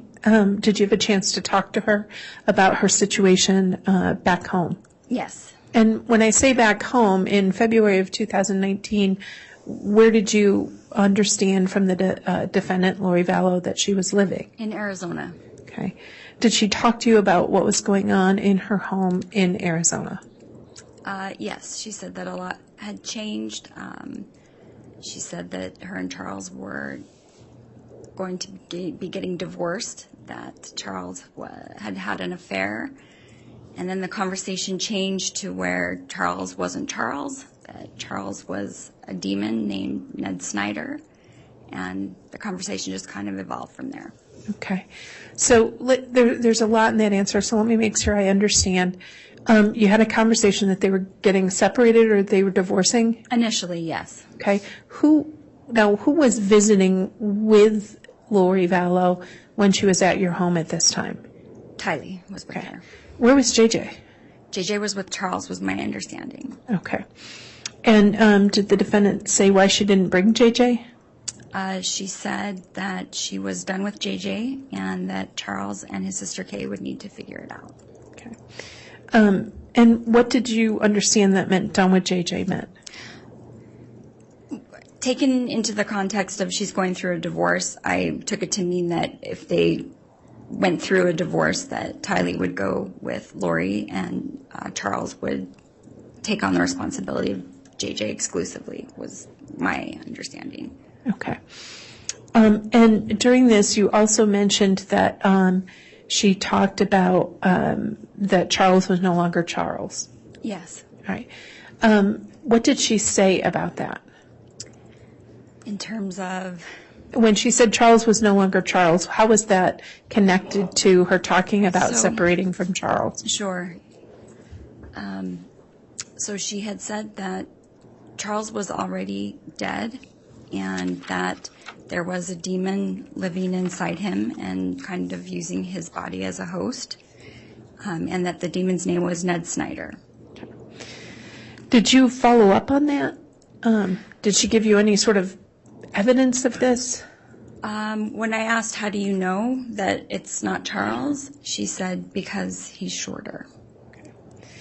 And did she ever talk to you about sort of that relationship in any other settings? As far as? Her relationship with Charles. I'm sorry, it's been a long day. Let me ask you a better question. Yeah, I'm not sure I understand it. Did she have any other conversations with you about Charles at any other locations other than at your home? During that visit? During that visit.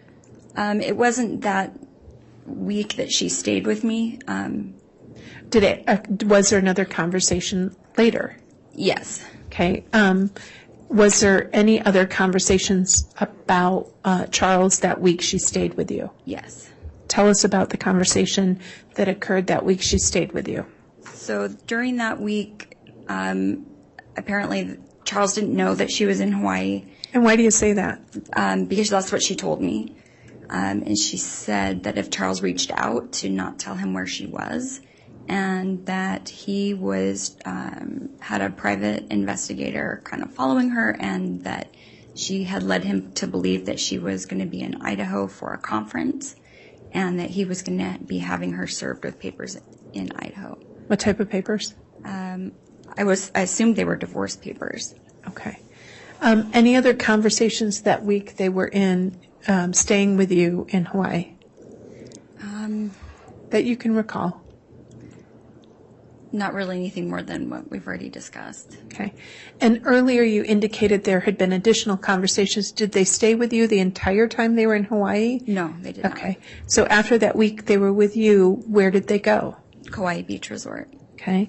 And did you have contact with Lori Vallow while she was staying at the Kauai Beach Resort? I did. Okay. What contact was that? So it was later in the month. she had been joined by Melanie Gibb. And so Melanie Gibb and Lori and I went out several evenings. Once we went out for an afternoon lunch and then a couple evenings for dinner. Okay. Where was Tylee at this time? At this time, Tylee was, my understanding was she was back in Arizona working at her aunt's chiropractic clinic. Okay. And was JJ now in Hawaii? No. Okay. Did you see JJ at all during the time the defendant was in Hawaii in February or March of 2019? No. Okay. And so you said you saw her a couple of more times with Melanie Gibb present. Yes. Okay. Can you think of, you mentioned a lunch. Where was the lunch? We had lunch at a restaurant in Honolulu called Calypso. Okay. And during that lunch, did the conversation of Charles come up? Yes. Or did the conversation turn to Charles? Yes. All right. And how was that conversation? What was that specifically about? It was Charles. It was, a combination of things. There was, Charles had sent an email to Lori's family, kind of pleading for help. And she showed me the email and just, again, asked me not to respond to Charles if he reached out. Okay. And was there another conversation about Charles and communications with him at one of the dinners you attended? The conversation about Charles was more about now Melanie had joined the conversation and was kind of confirming what Lori was saying, that Charles wasn't And I'll Charles. object to hearsay from Melanie Gibb. Well, Your Honor, I'm not offering it for the truth of the matter story that Charles was in fact possessed by a demon. I'm offering it to show context to what the defendant said in relation. So the objection is overruled. Thank you. So I'm sorry, what did Melanie say? Do you mind repeating the question just so I Sure. make sure I understand? At the dinner that you attended, where you and Melanie Gibb and Lori were present, how did the conversation with Charles, or her relationship with Charles, come up? The incident was brought up about Charles coming back from the airport where his car had been taken, his flight had been canceled, and just how angry he was about that taking place. So when you say the incident, what does that mean? So there was an incident where Charles had been on a business trip, and Lori had discovered evidence of him having an affair, and as a reaction or a retaliation, canceled his flight, canceled his credit card, and moved his truck from the airport parking lot, and just kind of how that all unfolded and his reaction to that. Okay. And so did Lori Vallow tell you about that? Yes. Okay. Did Melanie Gibb corroborate that conversation? Yes. Okay. In fact, did Ms. Gibb indicate who helped Lori in this? I don't remember exactly. Okay. So during this conversation at the dinner, did anything else come up about the Lori Vallow's relationship with Charles Vallow? Melanie was just confirming what Lori had told me about Charles being possessed by a demon. Okay.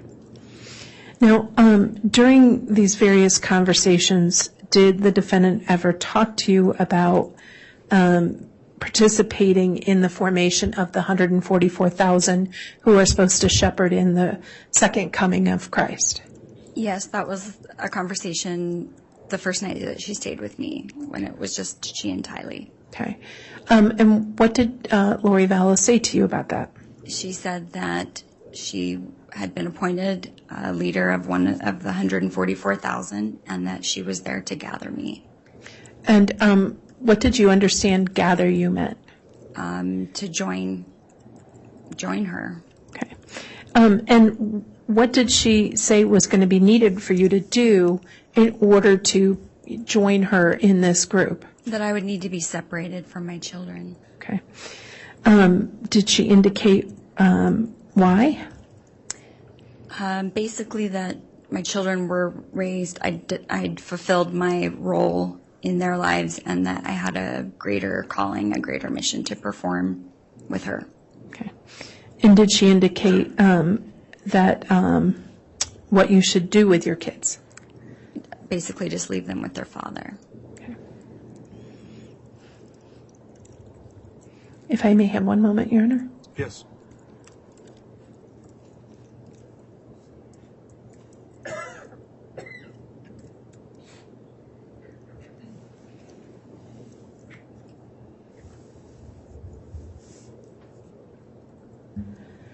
Thank you, ma'am. I have nothing further. Thanks, Judge. All right, Mr. Archibald, cross-examination.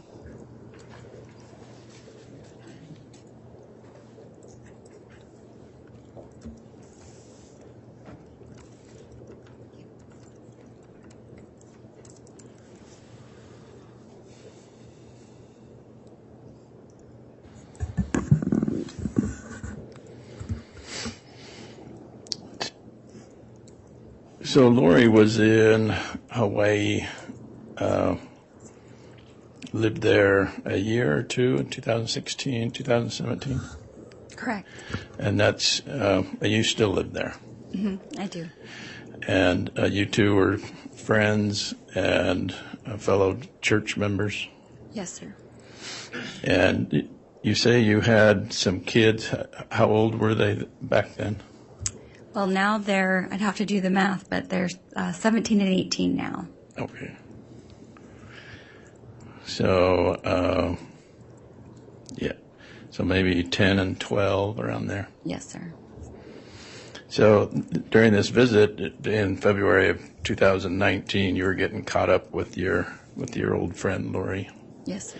And had you noticed a change in her belief system? Yes. So when you two were serving in your church together,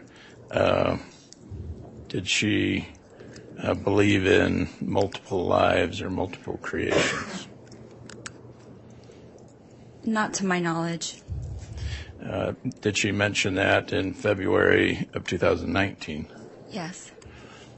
And did you ask her why she was changing her belief system? I don't know that I specifically asked her that question, but it was my understanding that her belief system had changed because of this group that she had recently become a part of.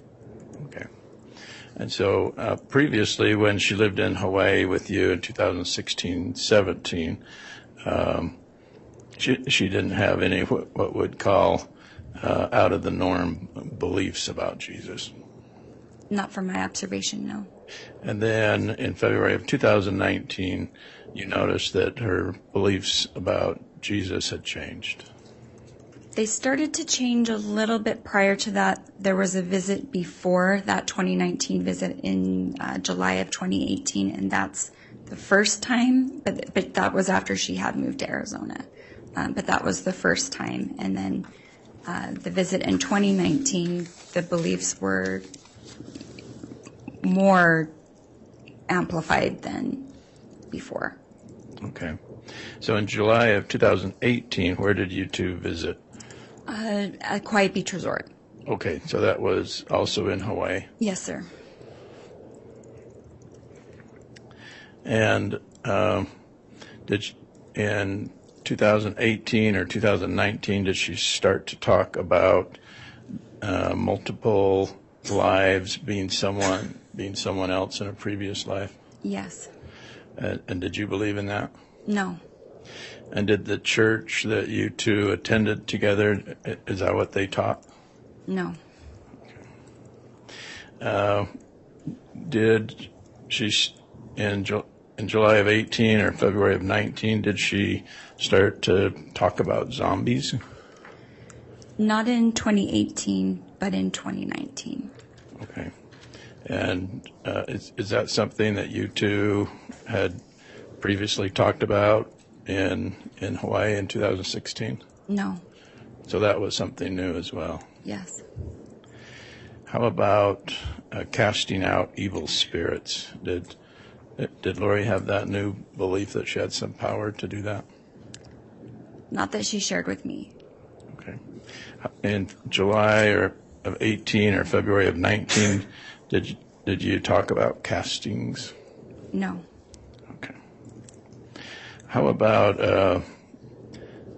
a light and dark scales?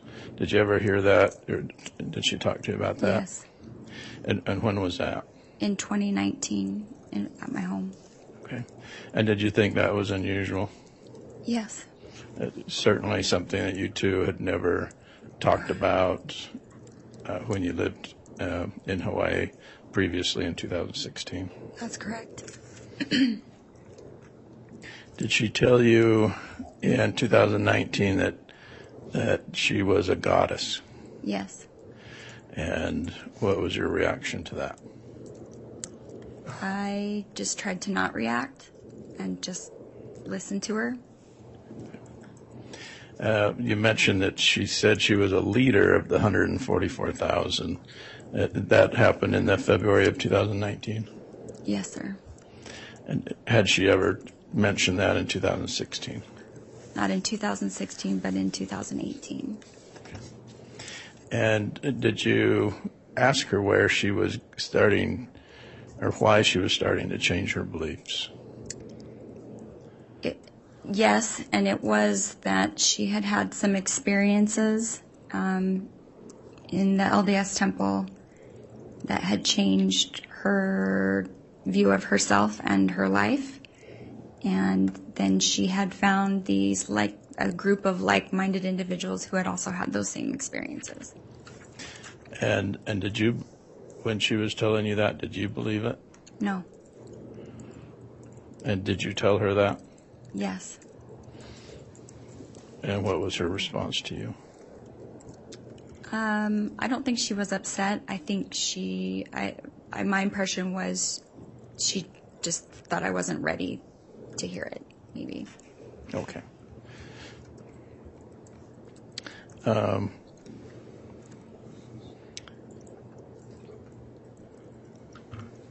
Did she talk to you about setting up a new church called the Church of the Firstborn? No.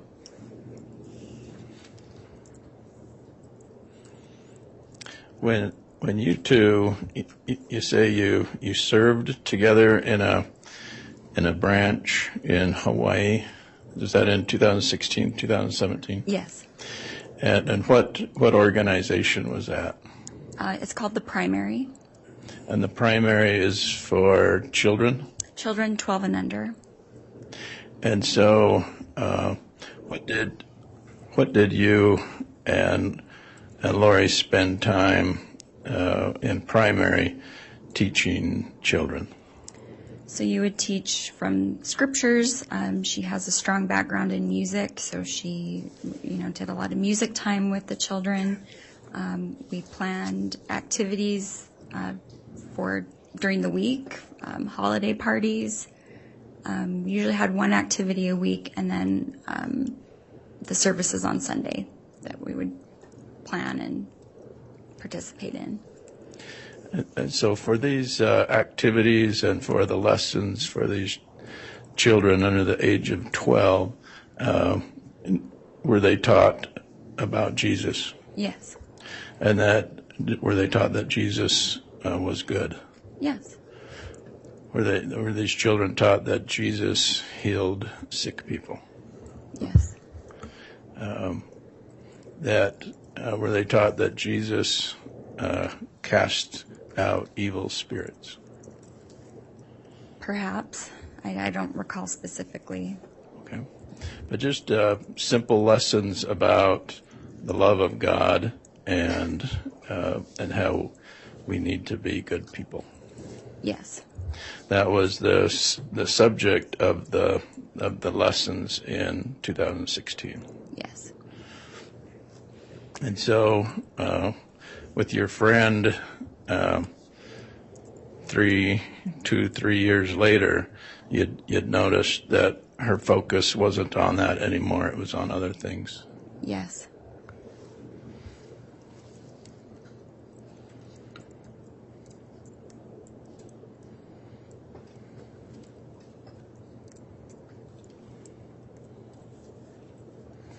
And did you know Melanie Gibb before she came and joined you that one time in Hawaii? No, that was the first time I met her. And was she, in her belief system, she was similar to Lori? Yes. From the statements that Melanie and Lori were telling you about their new beliefs, were Melanie and Lori on the same page with that? Yes. And they asked you to join? I think it was kind of like a subtle grooming is how I would describe it, just kind of testing the water to see my reaction. But I could feel that the ultimate goal was to include me. Okay. And your response was no thanks? Not interested. Okay.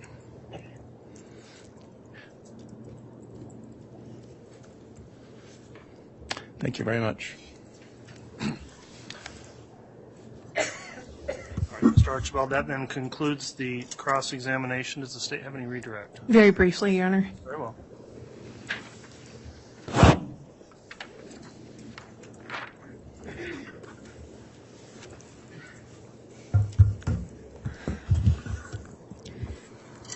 Sorry, adjusting it. Mr. Archibald's taller than I am. Ma'am, on cross-examination, you mentioned this group that she was a part of? Yes. Was it your understanding she was one of the leaders of this group? I didn't know the hierarchy or the leadership that I'm referring to is being a leader in gathering the $144,000. The group that I'm referring to is the podcast group that was described to me. Okay. I'm not sure if that distinction is necessary. Okay.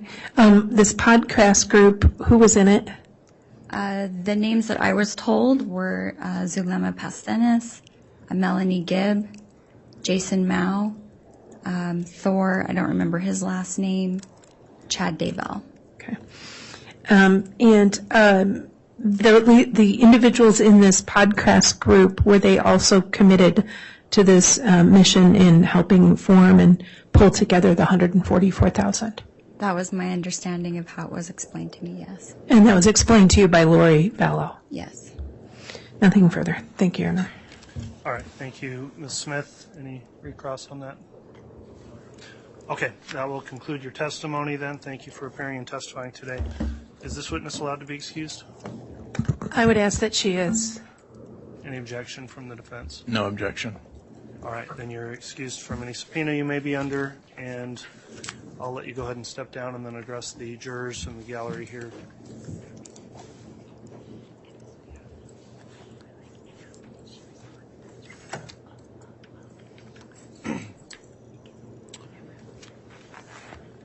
All right. Given the time at this point, then, we are going to recess for the day in this. Give me a moment. Before we do so, I just want to remind the jurors again, as I do each day, please don't talk to anyone else about the case. Please don't do any investigation into the case, watch any news coverage of the case, or do anything else that could unfairly prejudice what you're hearing here as the evidence in the case only, so that your deliberations are based on just that. So I appreciate you following that admonishment every day. We'll request that you fill out your daily juror affirmation in the morning when you return, indicating you've complied with that. And with that in mind, we will break for the day and start again tomorrow morning at 8:30. All right, please.